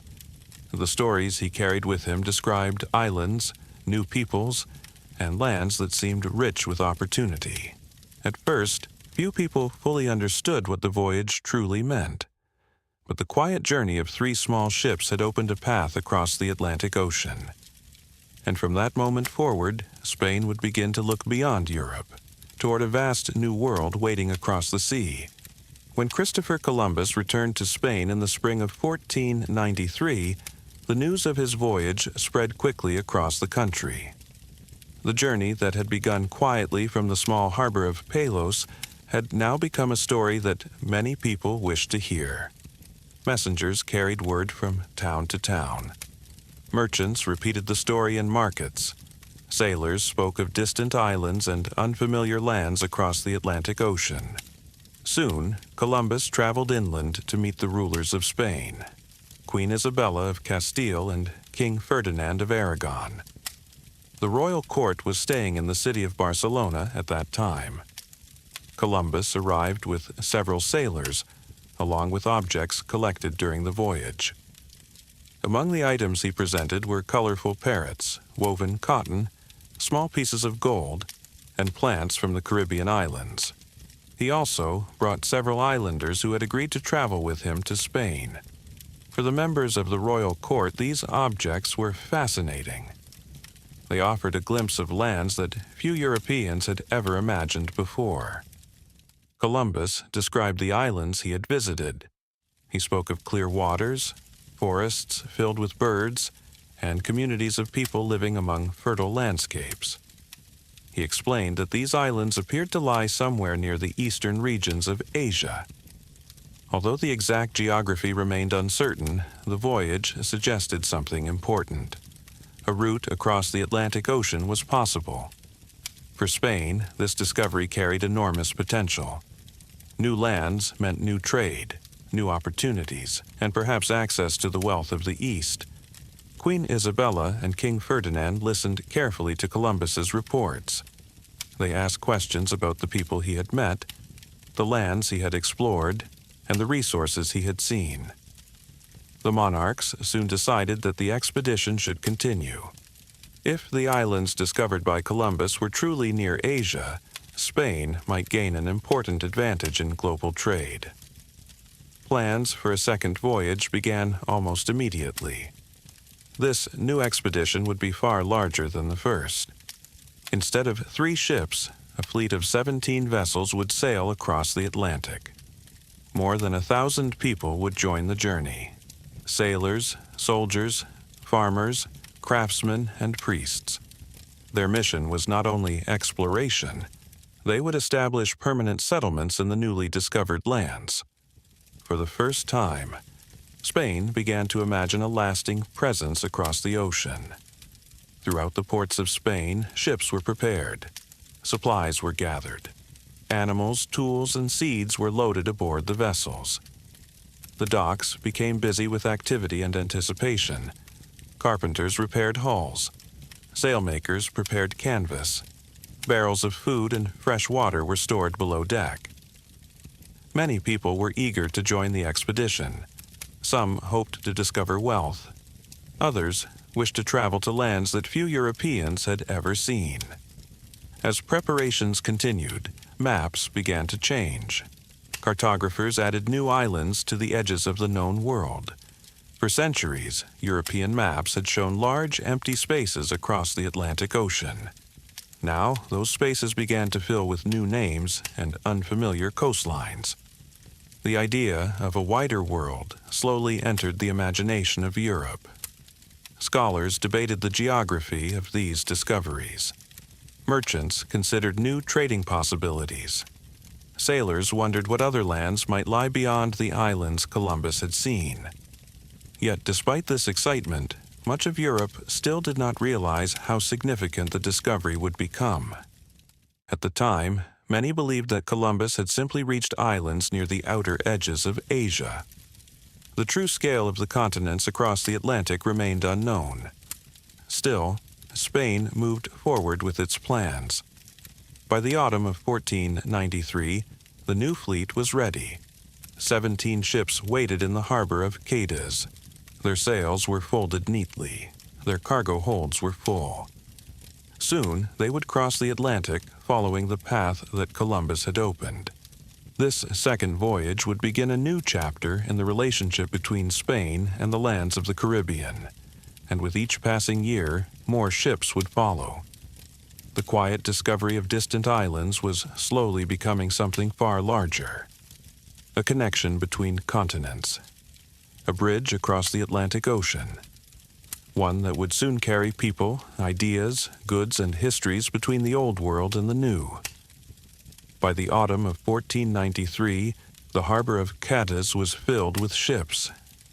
17 vessels rested quietly upon the water, their tall masts rising above the docks like a forest of wooden towers. Sails were folded carefully, ropes were secured, and the decks were crowded with people preparing for departure. This new expedition was far larger than the first voyage of Columbus.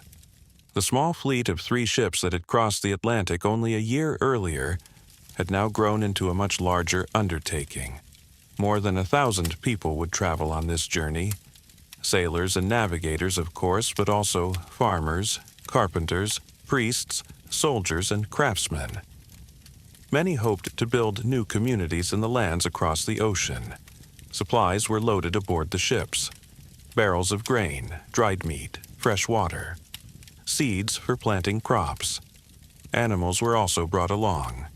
Horses, cattle, and pigs were carefully placed aboard certain vessels. These animals had never before traveled to the islands of the Caribbean.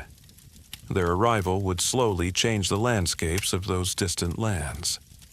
As the preparations continued, the harbor remained busy with activity and anticipation. Families said farewell. The merchants checked their cargo. Ship captains studied maps and routes. Columbus once again stood at the center of the expedition. His first voyage had brought news of new lands. Now his task was to return to those islands and establish a lasting presence there. When the fleet finally left the harbor, the ships moved slowly into the Atlantic. Their sails filled with wind, and the long voyage began again. This time, the journey across the ocean moved more quickly. The sailors now understood the pattern of the Atlantic winds. By following the same route through the Canary Islands, the ships caught the steady trade winds that carried them westward. Weeks passed at sea.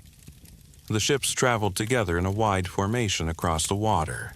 From a distance, their white sails appeared like scattered clouds moving across the horizon.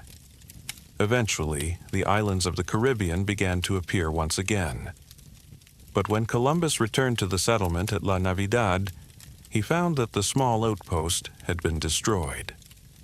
The wooden structures built from the remains of the Santa Maria no longer stood. The 39 sailors who had remained behind were gone. The exact events that had taken place were not entirely clear. Conflicts with nearby communities may have contributed to the destruction. Whatever the cause, the first Spanish settlement in the Caribbean had come to an end.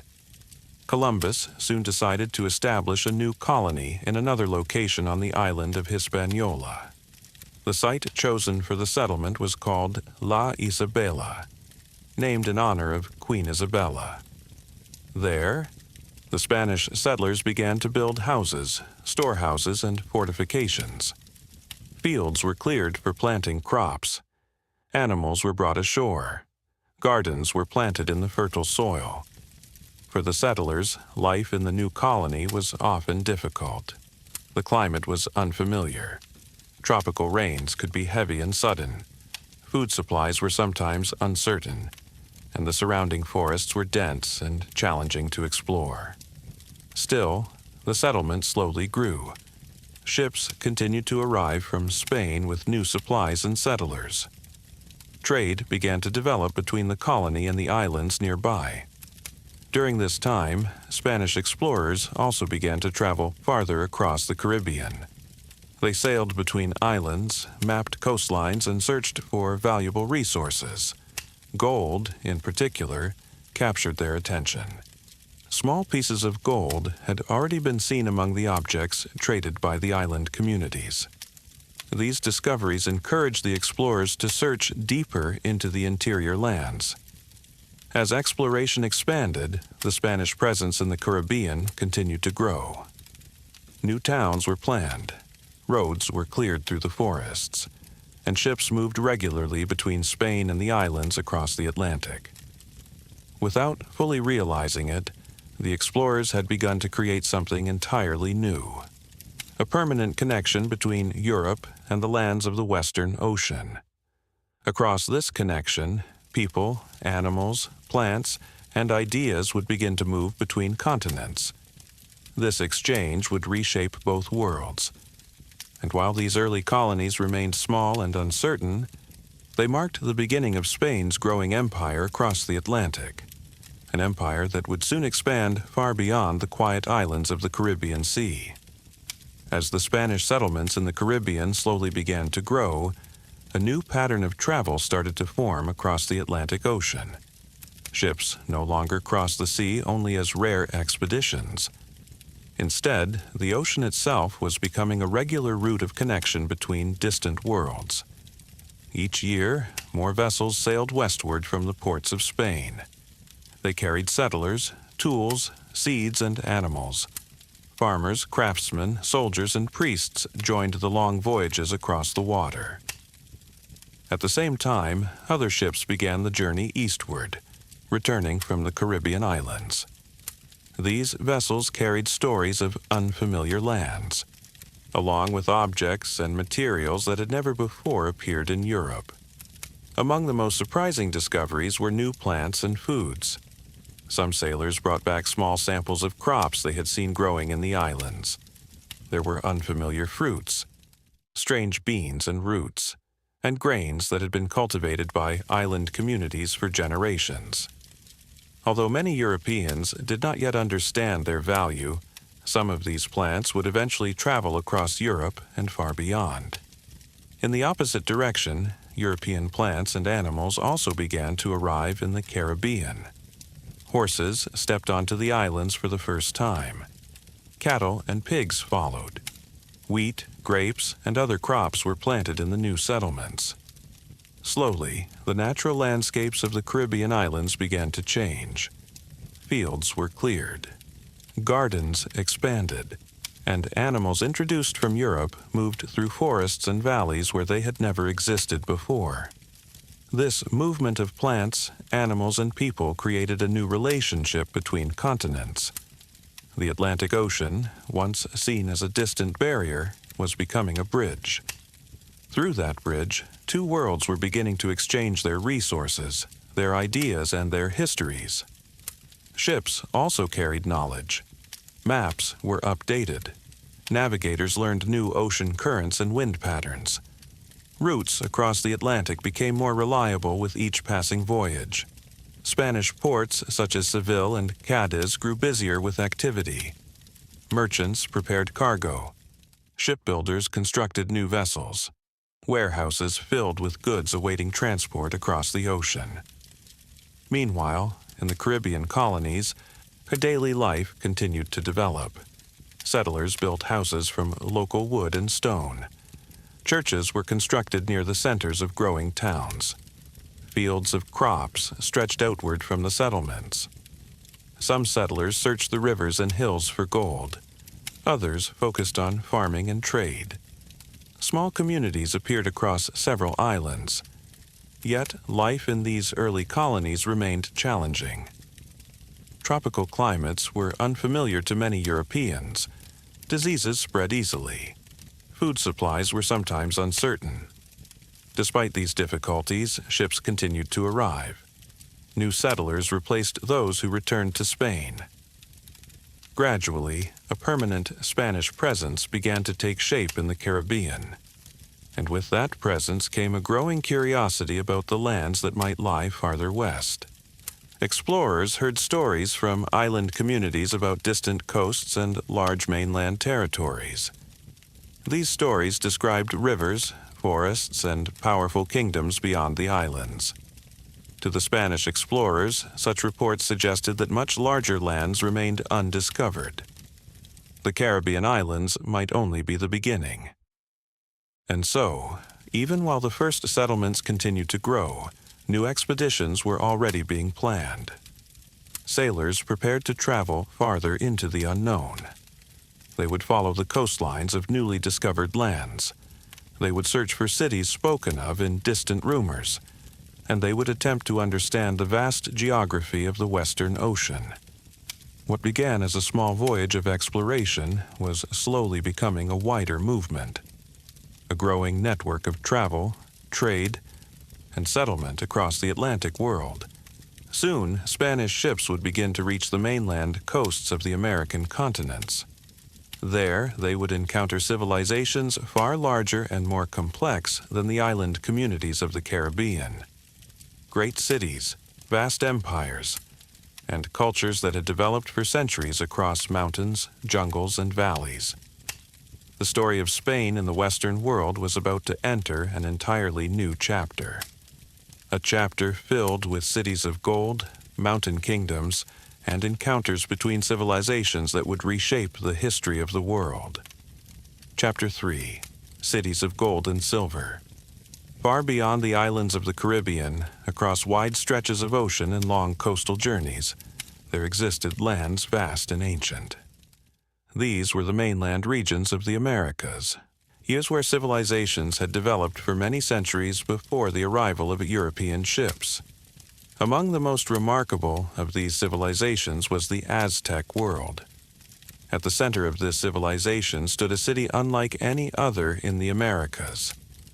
A city built upon water, a city known as Tenochtitlan.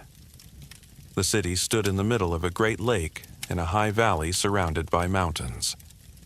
This valley was part of a region that is today known as Central Mexico.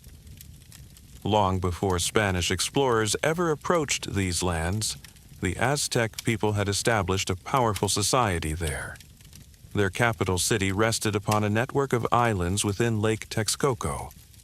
From above, Tenochtitlan appeared almost like a floating world. Wide causeways connected the city to the mainland. Canals ran between neighborhoods like quiet streets of water. Canoes moved steadily through these waterways, carrying people and goods from one part of the city to another. Bridges crossed the canals. Markets filled with activity. Temples rose high above the rooftops. At the heart of the city stood the Great Temple. This massive structure was built in stepped layers, rising high above the surrounding buildings. From its upper platforms, priests could look out across the wide lake and the distant mountains that surrounded the valley. The Aztec Empire had grown gradually over time. Beginning as a smaller community among other city-states in the valley, the Aztec people eventually formed alliances that allowed their influence to expand. Through diplomacy, trade, and military strength, their power spread across many regions of central Mexico. Tribute flowed into Tenochtitlan from towns and cities throughout the empire. Cotton cloth, precious stones, food supplies, and finely crafted objects made by skilled artisans. These goods filled the markets of the capital city. One of the largest markets stood in the nearby city of Tlatelolco. Thousands of people gathered there daily. Merchants displayed colorful fabrics, ceramic vessels, tools, foods, and rare goods from distant regions. Travelers who visited the market often described the sound of many voices speaking at once. Negotiations between merchants, the exchange of goods, the movement of crowds between the stalls. Despite the activity of the markets, Tenochtitlan was also a place of remarkable order. Streets and canals were carefully planned. Public spaces were maintained. Gardens were cultivated throughout the city. One of the most remarkable agricultural methods used by the Aztec people was the system of chinampas. These were artificial farming islands built upon the shallow waters of the lake. Layers of soil and vegetation were arranged carefully to create fertile land for growing crops. Corn, beans, squash, and flowers grew abundantly on these floating gardens. Canoes moved between the fields, allowing farmers to tend their crops and transport harvests to the city. Through this system, Tenochtitlan was able to support a very large population. By the early 16th century, the city may have contained more than 200,000 people. At that time, few cities in Europe were as large or as organized. The valley around the city was filled with life. Villages and towns lined the shores of the lake. Roads connected the region to distant provinces. Messengers traveled along these roads, carrying information across the empire. Merchants moved goods between cities and markets. All of this activity was overseen by the ruler of the Aztec Empire. At the beginning of the 16th century, that ruler was Moctezuma II. From the palaces of Tenochtitlan, Moctezuma governed a vast network of cities and territories.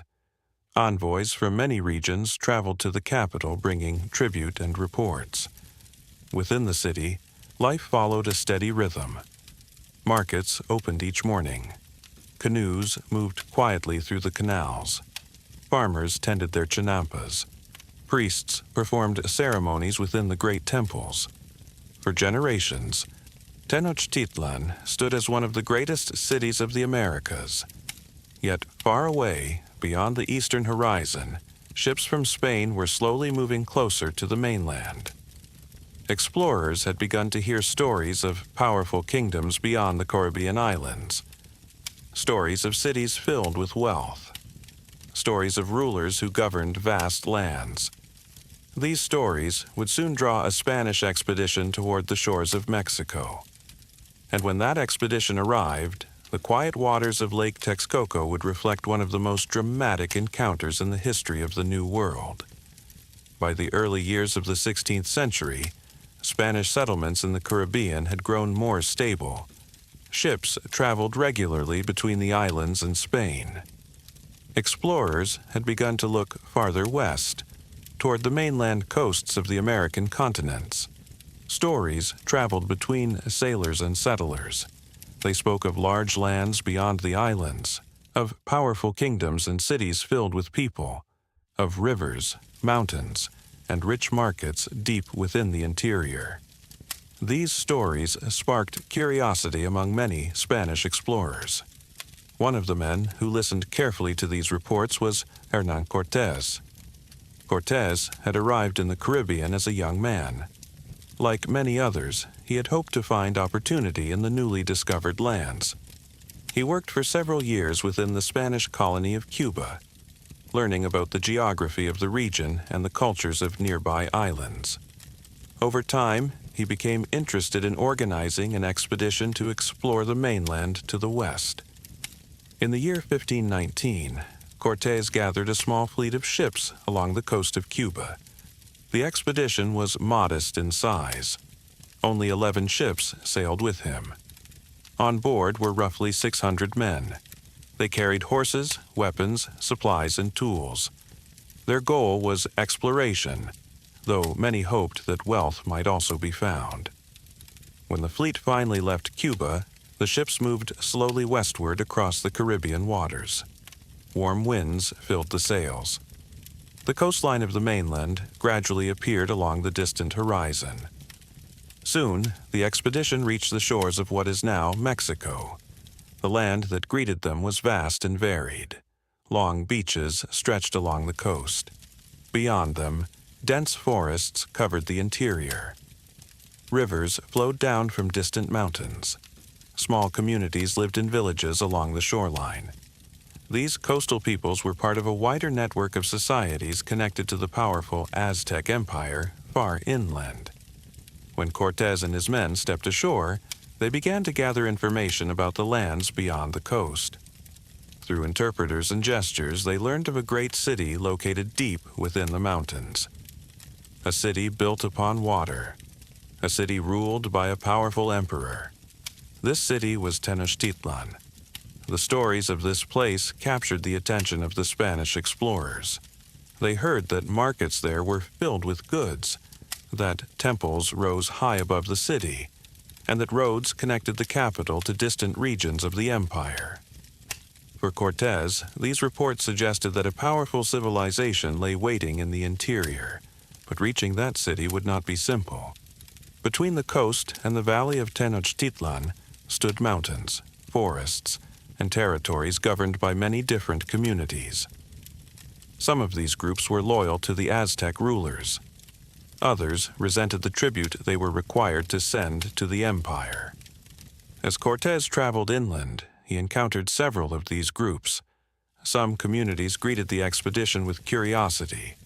Others approached cautiously, and a few eventually chose to form alliances with the Spanish explorers. These alliances would become an important part of the journey toward the Aztec capital. The expedition slowly moved inland.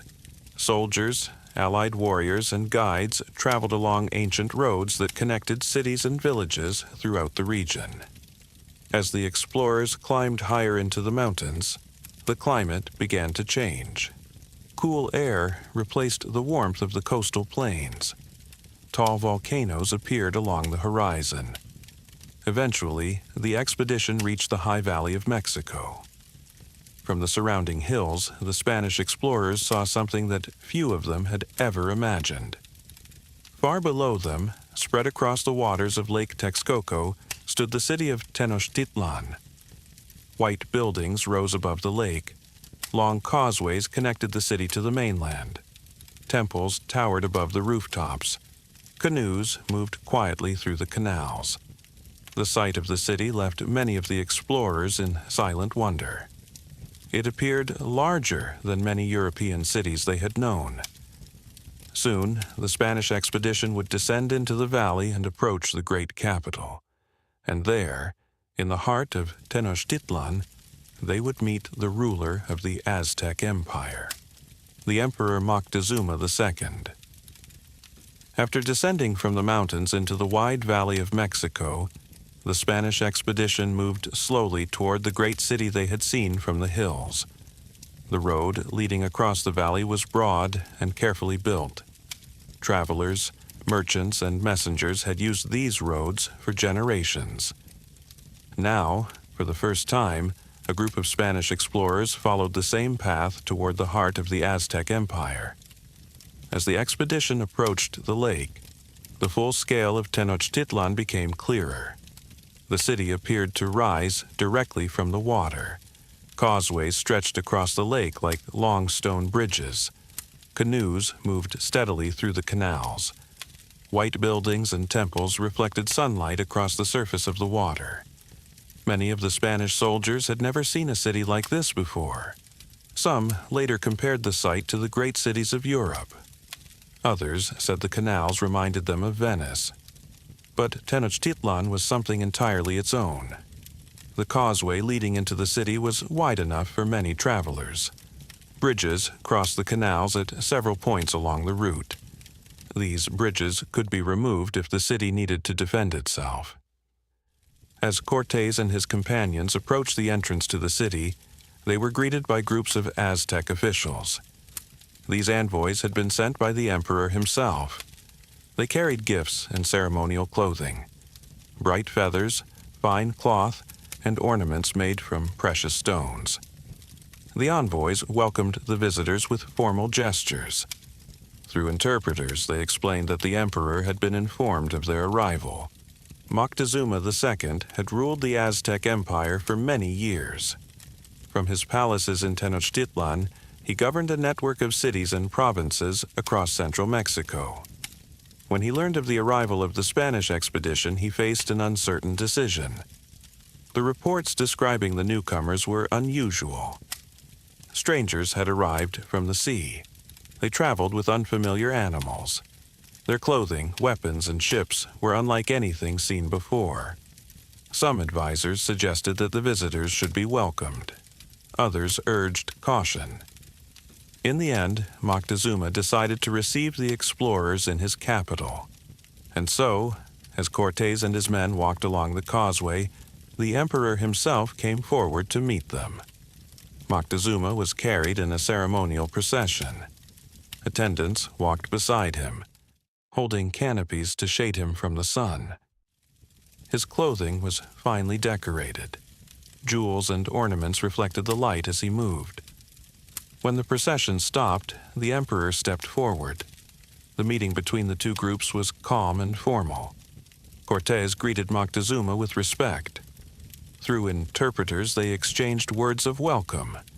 Moctezuma presented gifts to the Spanish visitors: gold ornaments, fine cloth, objects crafted by skilled artisans. These gifts reflected the wealth and craftsmanship of the Aztec Empire. After the greeting ceremony, the Spanish expedition was invited into the city.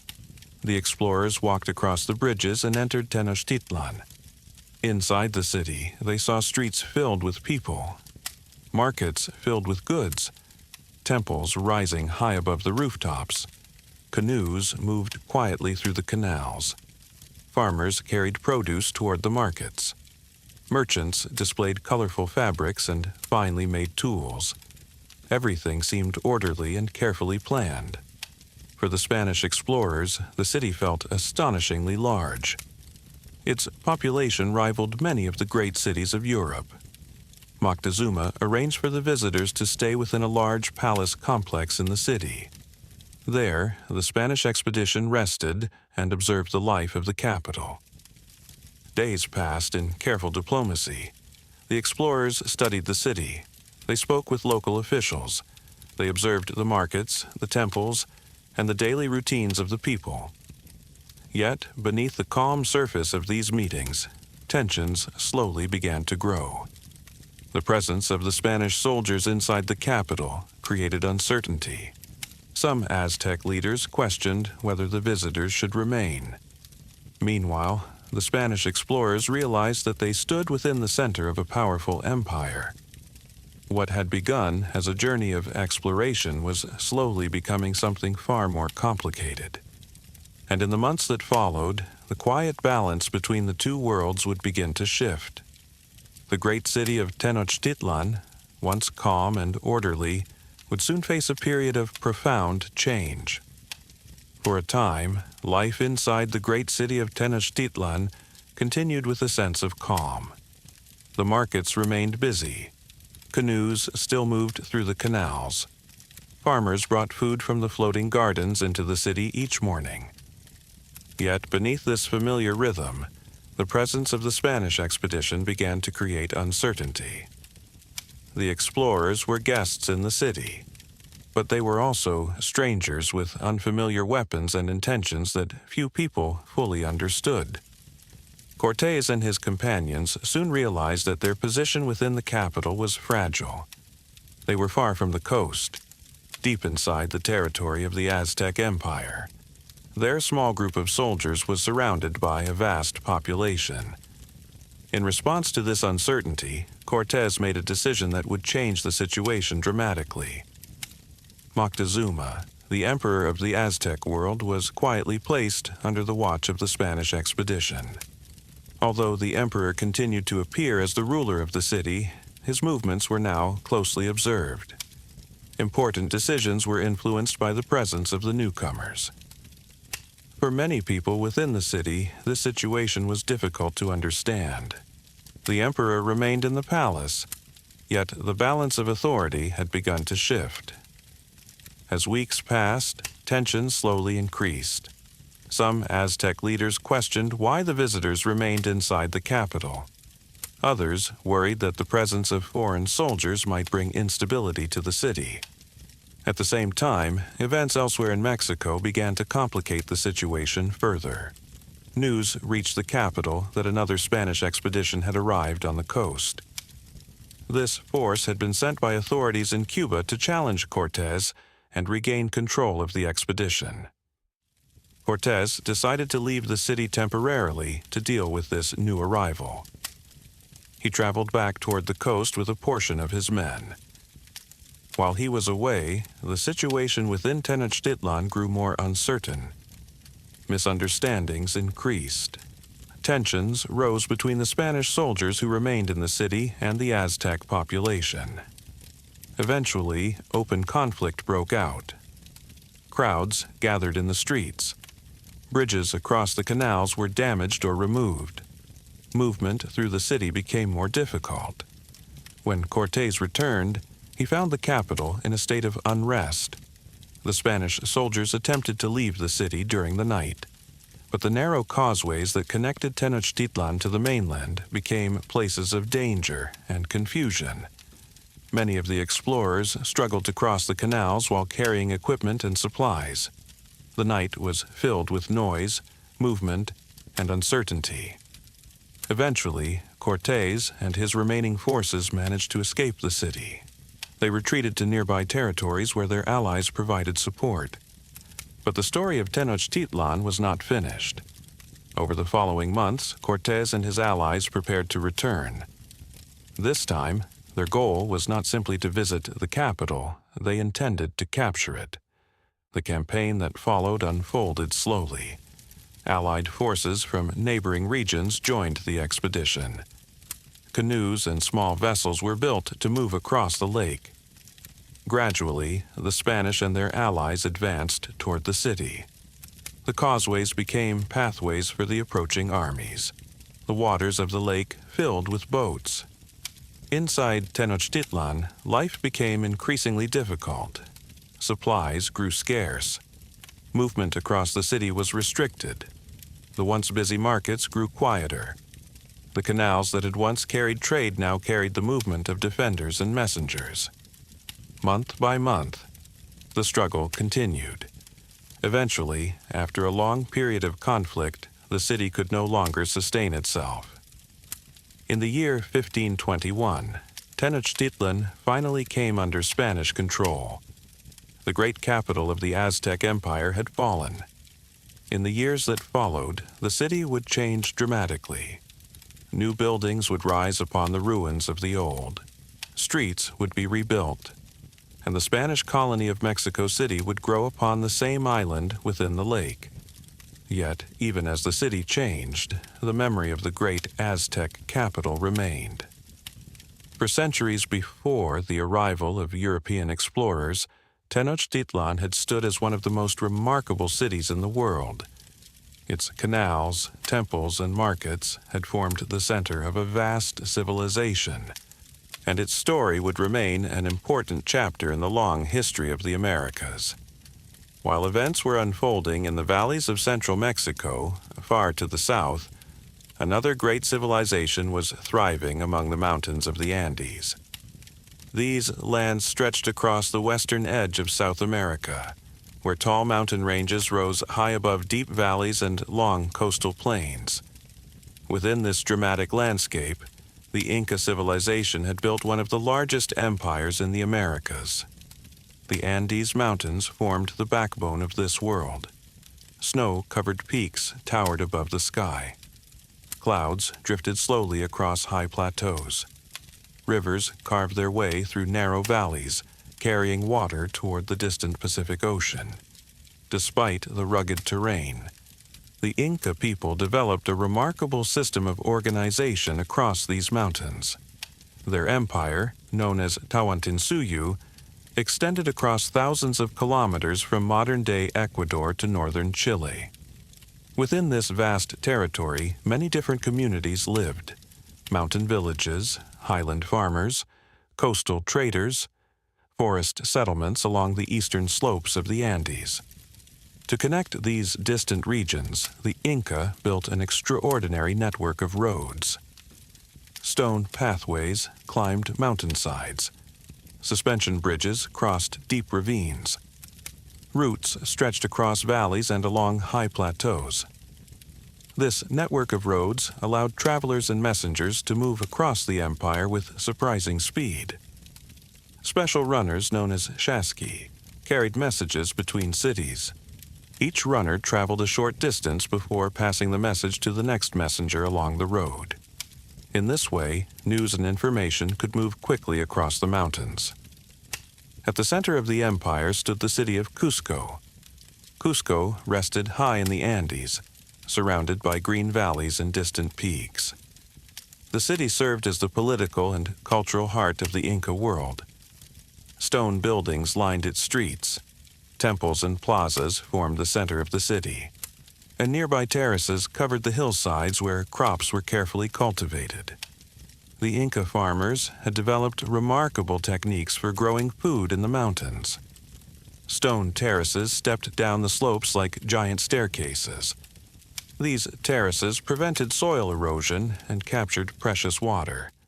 Corn, potatoes, quinoa, and many other crops grew in these carefully managed fields.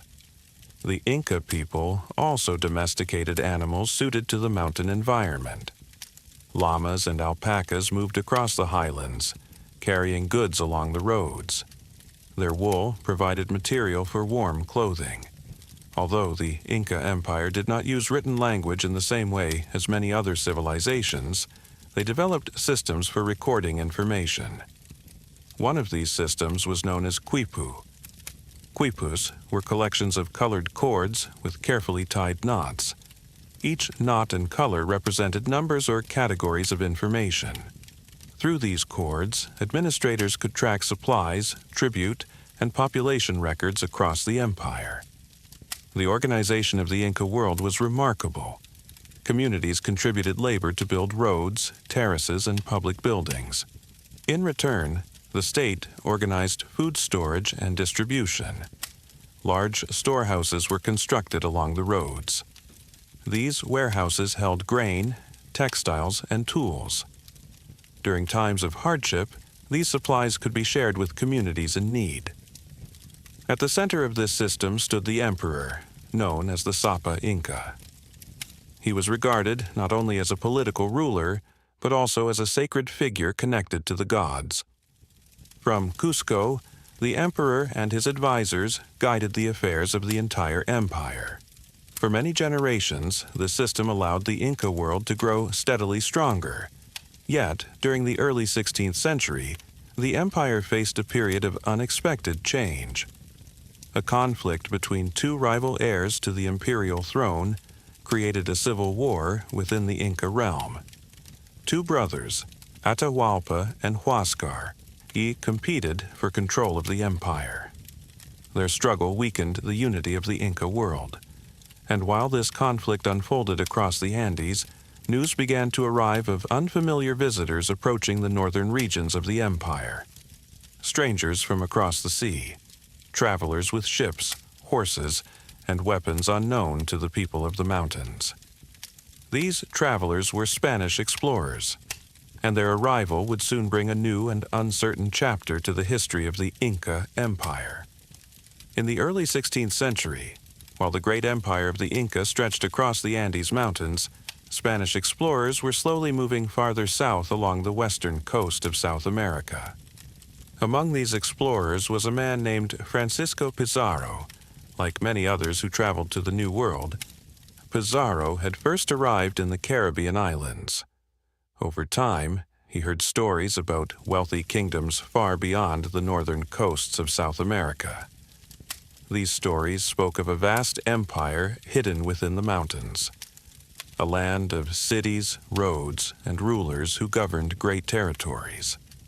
Such stories inspired Pizarro to organize an expedition to explore these distant lands. In the year 1532, his small force sailed southward along the Pacific coast. Compared to the great armies of the Inca world, Pizarro's expedition was very small. Only around 180 men traveled with him. They carried horses, armor, and weapons. Yet their goal was to reach the highlands where the Inca rulers lived. After landing along the coast, Pizarro and his companions began the difficult journey inland. And the path led upward into the Andes Mountains. Steep trails climbed through valleys and across high passes. Cold winds moved across the peaks. Clouds drifted slowly through the mountain air. Along the way, the Spanish explorers encountered villages and travelers who spoke of the empire's recent troubles.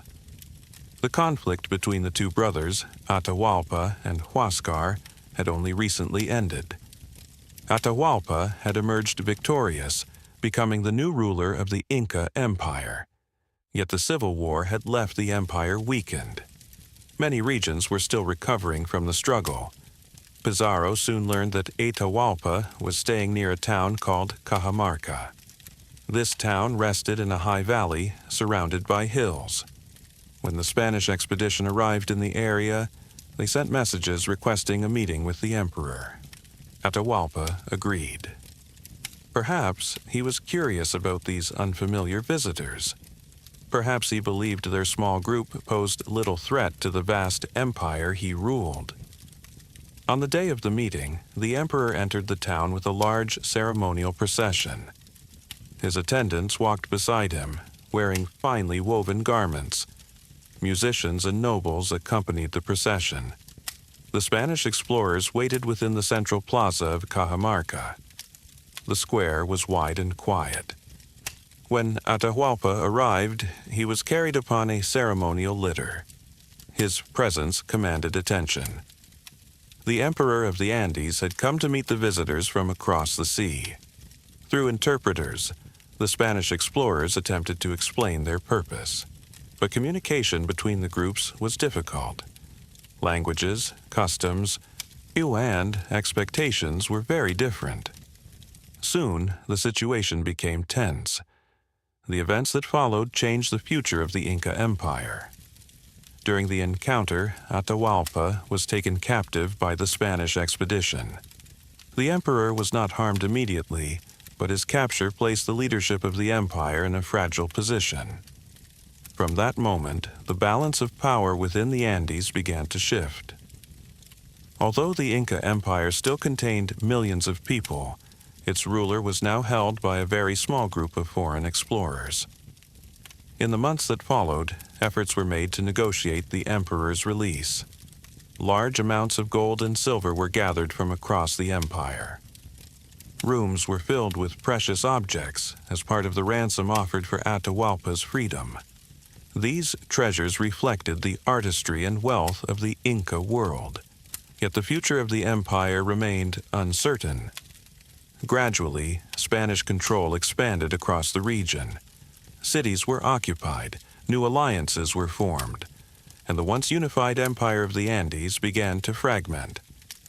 The encounter at Cajamarca marked a turning point in the history of South America. The mountains of the Andes had once protected a powerful civilization. But now, the arrival of Spanish explorers had begun to reshape the political landscape of the region. And soon, another discovery within the mountains would draw the attention of the Spanish Empire. High in the Andes, a mountain rich with silver waited to be found. A place that would become one of the most important sources of wealth in the entire Spanish Empire. At high in the mountains of the Andes, beyond wide valleys and long stone roads, there stood a mountain that would soon become one of the most famous places in the history of the Spanish Empire. This mountain was called Potosí. Rising above the high plateau of present-day Bolivia, the mountain towered over the surrounding landscape. Its slopes were steep. Its summit often touched the clouds. And beneath its rocky surface lay one of the richest deposits of silver ever discovered. Before the arrival of the Spanish, local communities in the region had long known of the mountain. But the scale of its mineral wealth was not yet fully realized. In the year 1545, Spanish settlers in the Andes learned that the mountain contained vast veins of silver hidden within its stone. The discovery spread quickly through the growing Spanish settlements across South America. Soon, miners, merchants, and officials began to arrive in the high valleys near the mountain. A town soon formed at the base of Potosí. At first, it was only a small settlement, but as news of the silver spread, the town grew rapidly. Houses, workshops, and markets appeared along the narrow streets. Travelers arrived from many regions. Merchants carried supplies from distant cities. Within only a few decades, Potosí became one of the largest cities in the entire Spanish Empire. Thousands of people lived at the foot of the mountain. Spanish settlers, local workers, and laborers from many communities gathered there. High above the city, the slopes of the mountain were filled with mining tunnels. Their workers entered the mountain each day to extract the silver ore. The work was difficult and often dangerous. The thin air of the high altitude made every task more demanding. Yet the flow of silver continued steadily. Once removed from the mountain, the ore was transported to nearby refining centers. There, the silver was separated from the rock through complex processes. The refined metal was then cast into bars or minted into coins. From the Andes, the silver began a long journey across the Spanish Empire. Caravans of llamas carried the metal down mountain roads. From inland cities, the silver traveled toward ports along the Pacific coast. Ships then carried the precious cargo northward to Panama, where it crossed the narrow land bridge between the Pacific Ocean and the Caribbean Sea. From there, Spanish fleets transported the silver across the Atlantic Ocean to Europe. The arrival of this metal had enormous consequences. Large quantities of silver flowed into Spain each year. The wealth of the empire grew rapidly. Markets across Europe felt the effects. Silver coins circulated widely. Trade expanded. Yet the journey of the silver did not end in Europe. Some of the metal continued traveling even farther. From the port of Seville, Spanish ships sailed once again across the Atlantic to the Americas. From Mexico, other ships crossed the Pacific Ocean toward the islands of Asia. This route, later known as the Manila Galleon trade, connected the Spanish colonies with markets in China and beyond. Silver from the Andes was exchanged for silk, porcelain, and spices. In this way, the mountain of Potosí became part of a global network of trade. The silver mined high in the Andes helped link continents together. Europe, the Americas, and Asia became connected through shared routes of commerce. For the Spanish Empire, Potosí represented extraordinary wealth. The city at the mountain's base continued to grow. Churches, markets, and government buildings appeared across the town. Caravans moved constantly through the high valleys. Ships waited in distant ports for the arrival of new shipments. And year after year, the mountain continued to produce silver. Its resources helped finance the expansion of the Spanish Empire. They supported wars, trade, and exploration across many regions of the world. High above the growing city, the mountain itself remained silent. Its slopes watched as thousands of people passed through the valley below. The Cerro Rico, the rich mountain, had become a symbol of the immense wealth that the New World brought to Spain. Yet this wealth would also bring challenges for the empire in the centuries ahead. For when vast resources flow rapidly into a kingdom, they can reshape economies, politics, and the balance of power. And as silver from Potosí spread across the world, Spain itself would soon experience both the power and the burden of immense imperial wealth. As silver continued to flow from the mountains of Potosí, the Spanish Empire gradually built a vast network to transport this precious metal across the world. The journey of silver often began high in the Andes. From the mining city of Potosí, caravans moved slowly along narrow mountain roads. Llamas carried sacks of silver ore down steep passes toward the colonial cities of the Spanish territories. The air in these highlands was thin and cool. Travelers moved carefully through valleys and plateaus where snow-covered peaks rose above the horizon. Eventually, the silver reached cities such as Lima and other administrative centers of Spanish South America. From there, the metal continued its journey toward the ports of the Pacific Ocean. Ships waited along these coasts, ready to carry cargo northward along the long shoreline of the Americas. Their destination was the port city of Acapulco in New Spain, the Spanish colony that covered much of present-day Mexico. Acapulco stood along a deep bay where the ships could safely anchor. Once each year, a special fleet arrived from across the Pacific Ocean. These ships were known as the Manila Galleons. They sailed between Acapulco and the distant islands of the Philippines. The journey across the Pacific was long and demanding. Months could pass before the ships reached their destination. The ocean stretched endlessly in every direction. But this route created one of the first truly global trade connections. Silver from the Americas was loaded aboard the galleons.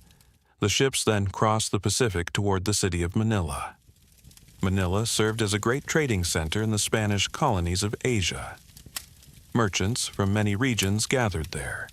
Chinese traders arrived with silk. Craftsmen brought porcelain. Spices traveled from Southeast Asia.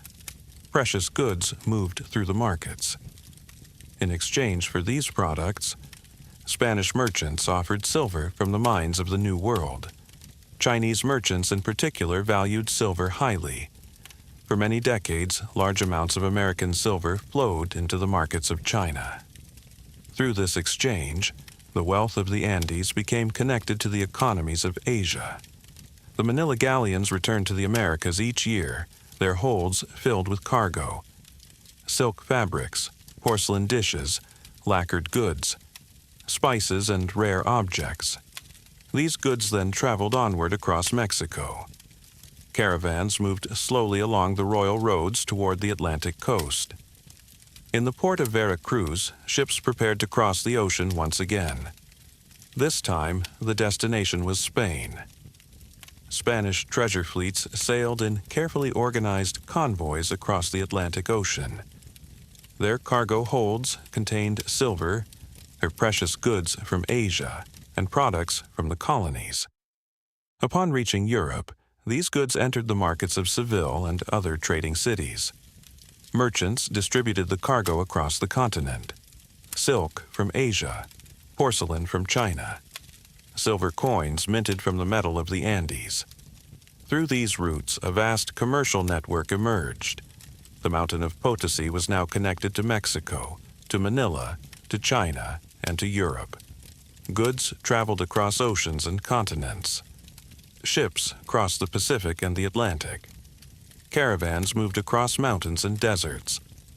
For the first time in history, trade connected distant regions of the world on a regular basis. The Spanish Empire stood at the center of this system. Its ships, ports, and colonies formed the pathways through which wealth and goods moved across the globe. Yet this global network also required enormous resources to maintain. Ships had to be protected. Ports had to be defended. Rival European powers watched Spain's growing wealth with increasing interest. As the empire expanded, new challenges began to appear. The flow of silver brought great riches, but it also changed the economies of Europe. Prices rose. Wars required funding, and the Spanish crown became deeply involved in conflicts across the continent. The empire that stretched across oceans and continents had reached a moment of extraordinary power.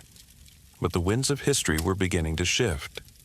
In the years ahead, Spain would face storms not only upon the seas but also within the politics of Europe. And one great fleet would soon sail northward into the waters of the Atlantic in an attempt to defend the empire's power. A fleet that history would remember as the Spanish Armada. Chapter 4. The Empire. Where the sun never sets. By the middle of the 16th century, the Spanish Empire had grown into one of the largest realms the world had ever seen. Its territories stretched across continents, from the cities of Spain to the mountains of the Andes, from the islands of the Caribbean to the distant coasts of Asia. Across this vast network of lands, Spanish ships sailed constantly between oceans. Caravans crossed mountains and deserts. Merchants traded goods from distant regions of the world. For many people living at that time, Spain appeared to stand at the center of a global empire. A famous phrase began to circulate through Europe. People said that within the Spanish Empire, the sun never truly set. While night covered Spain, daylight still shone upon the lands of the Americas. And when darkness reached those shores, the sun continued to shine over Spanish territories across the Pacific Ocean. The empire connected many distant places. Mexico City, built upon the ruins of Tenochtitlan, became one of the largest cities in the New World. Silver from the mountains of Potosí flowed through its markets. Farther south, Lima served as the capital of Spanish South America. From there, administrators governed vast territories across the Andes. Across the Pacific Ocean, the city of Manila linked the empire to the markets of Asia. Ships traveled between Manila and Acapulco, carrying silver, silk, porcelain, and spices. At the center of this enormous network stood the Spanish monarchy. During this period, one of the most powerful rulers of Spain was King Philip II. Philip governed a realm that stretched across the Atlantic and the Pacific. His responsibilities were immense. From his royal court, he oversaw administration, trade, and military affairs across many lands. Philip often worked from the palace complex known as El Escorial. This grand structure stood in the hills northwest of Madrid. El Escorial served as both a palace and a monastery. Its long stone corridors and quiet courtyards reflected the solemn atmosphere of the Spanish court. Within its walls, officials reviewed reports arriving from across the empire. Messengers delivered letters from Mexico, Peru, and the Philippines. Advisors studied maps that showed distant colonies and trade routes across the oceans. Through this steady flow of information, the Spanish crown attempted to manage a realm that stretched around much of the globe. Meanwhile, Spanish culture experienced a remarkable period of creativity. Artists, writers, and scholars contributed to what historians later called the Spanish Golden Age. Painters created detailed portraits of the royal court and everyday life. Writers composed stories and plays that reflected the imagination of the era. One famous literary work that emerged during this time was the story of Don Quixote, written by Miguel de Cervantes. The novel told the story of an aging knight who traveled across the Spanish countryside pursuing ideals of chivalry and adventure. Although the story was humorous, it also reflected deeper themes about dreams, imagination, and the changing world of Spain. Across the empire, Spanish language and traditions spread through new settlements. Churches were built in cities and villages throughout the Americas. Missionaries traveled to distant communities, bringing religious teachings to newly connected regions. Trade routes continued to expand. Ships crossed the Atlantic in organized fleets. Goods from the Americas and Asia flowed steadily into European markets. For a time, Spain seemed almost unstoppable. Its armies were powerful. Its ships sailed across the oceans. Its wealth flowed from the mines of the New World. Yet, even during this period of strength, the empire faced growing pressures. Maintaining such a vast realm required enormous resources, and Spain became involved in conflicts across Europe. Rival kingdoms watched carefully as Spanish power expanded, and on the seas, new naval powers began to challenge Spain's control of the oceans. Among these rivals was the Kingdom of England. In the years ahead, a great fleet of Spanish ships would sail northward across the Atlantic. Their mission was to protect the empire and assert Spain's power upon the seas. But the winds and waters of the ocean can be unpredictable, and the voyage of that fleet would soon become one of the most famous stories in the history of the Spanish Empire. During the late 16th century, Spain stood as one of the most powerful kingdoms in Europe. Its empire stretched across oceans. Its fleets carried wealth from distant lands, and its rulers governed territories spread across continents. Yet the strength of such a vast empire also brought new challenges. Across Europe, other kingdoms were growing stronger. Trade routes expanded. Naval power became increasingly important. Among the nations watching Spain carefully was England. The island kingdom had begun to develop its own maritime ambitions. English ships explored distant waters. Merchants sought access to the expanding networks of trade. Over time, tensions between Spain and England gradually increased. These tensions were shaped by political rivalry, religious differences, and competition for influence across the seas. By the 1580s, relations between the two kingdoms had become strained. King Philip II of Spain believed that English actions were threatening the stability of his empire. At the same time, English sailors had begun to challenge Spanish shipping routes in the Atlantic Ocean. Private ships sometimes intercepted Spanish treasure fleets. Trade networks became uncertain. Diplomatic relations deteriorated. Eventually, Philip decided to organize a large naval expedition. The purpose of this fleet was to sail north toward the English Channel. There, Spanish ships would support an army preparing to cross the sea from the European mainland. This fleet became known as the Spanish Armada. During the summer of 1588, the Armada gathered in the ports of Spain. More than 100 ships prepared for the voyage. Large galleons, smaller support vessels, and supply ships assembled into a vast fleet. Sailors loaded supplies onto the decks. Barrels of food and fresh water were carefully stored. Cannons were secured along the sides of the ships. When the fleet finally left the harbor, its ships formed a long line across the open sea. White sails filled with wind. Flags moved gently above the masts. The fleet moved steadily northward across the waters of the Atlantic. For many sailors, the voyage felt both impressive and uncertain. The ocean itself remained unpredictable. As the Armada approached the English Channel, the fleet encountered resistance from English ships. Smaller and more maneuverable vessels moved quickly through the waters, challenging the larger Spanish ships. Over several days, the fleets maneuvered carefully across the channel. Cannons echoed across the water. Ships shifted position with the changing winds. Yet the greatest challenge for the Armada would not come only from battle. Weather also played a powerful role. Strong winds and storms swept across the northern seas. Heavy waves pushed the ships away from their intended route. Instead of moving safely southward, many vessels were forced to sail north around the coasts of Scotland and Ireland. These waters were unfamiliar to many Spanish sailors. The coastline was rugged. Storms were frequent. Several ships struggled against the powerful seas. Others were damaged by waves or driven toward rocky shores. Gradually, the fleet became scattered across the wide northern waters. Some ships managed to return to Spain. Others were lost along distant coasts. When the surviving vessels finally reached Spanish ports, the Armada had suffered heavy losses.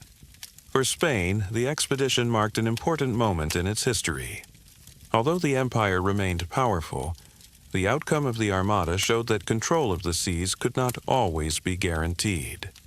Naval warfare was changing. New strategies and technologies were beginning to reshape the balance of power across the oceans.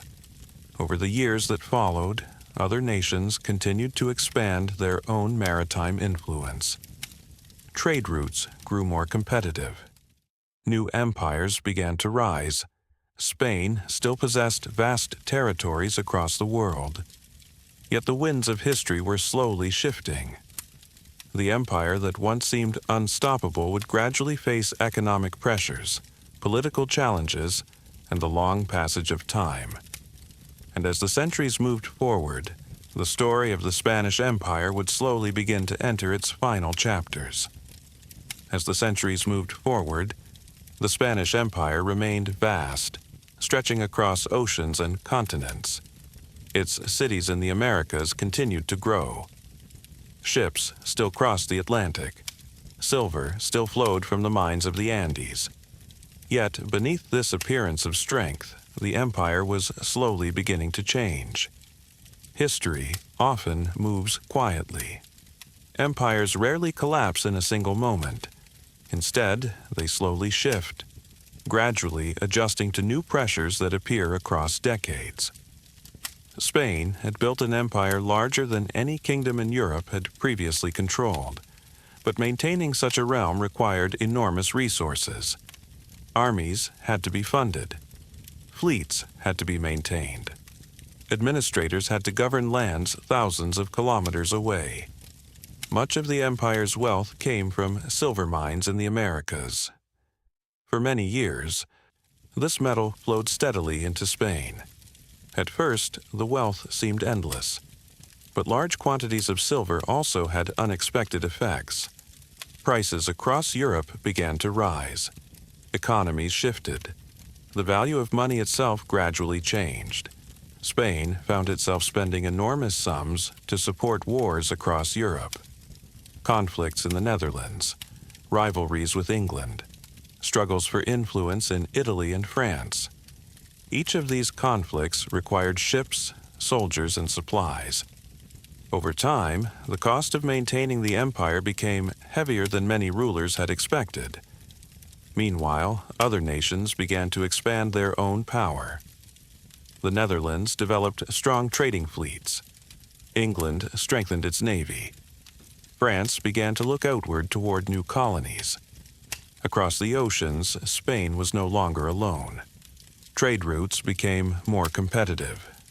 Sea lanes grew crowded with ships flying different flags. And slowly, the balance of power across the world began to shift. Yet, despite these changes, the Spanish Empire did not disappear quickly. In many regions, life continued much as it had before. Cities in the Americas remained active. Markets in Mexico and Peru thrived. Churches, schools, and universities continued to grow. Spanish language and culture spread widely across the continents. From my own perspective, one of the most fascinating things about history is how slowly these great changes unfold. People living during those centuries did not wake up one morning to discover that their empire was ending. Instead, their lives continued in familiar ways. Farmers planted crops. Merchants opened shops. Their ships still arrived in the harbors. Only over long periods of time did the larger patterns of history become visible. Empires, like living organisms, experience long lifetimes. They rise, they expand, they reach moments of great power, and eventually they begin to transform. The Spanish Empire was no exception. Even as new powers emerged, Spain remained an important force in global history for centuries.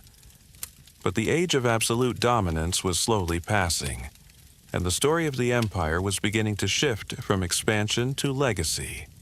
When people think about empires, they often imagine dramatic endings, great battles, sudden collapses, cities falling in a single moment.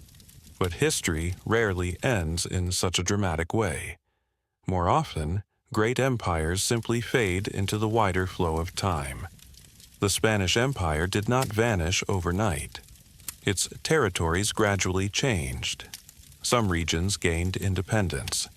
New nations formed across the Americas. By the 19th century, many of Spain's former colonies had become independent countries.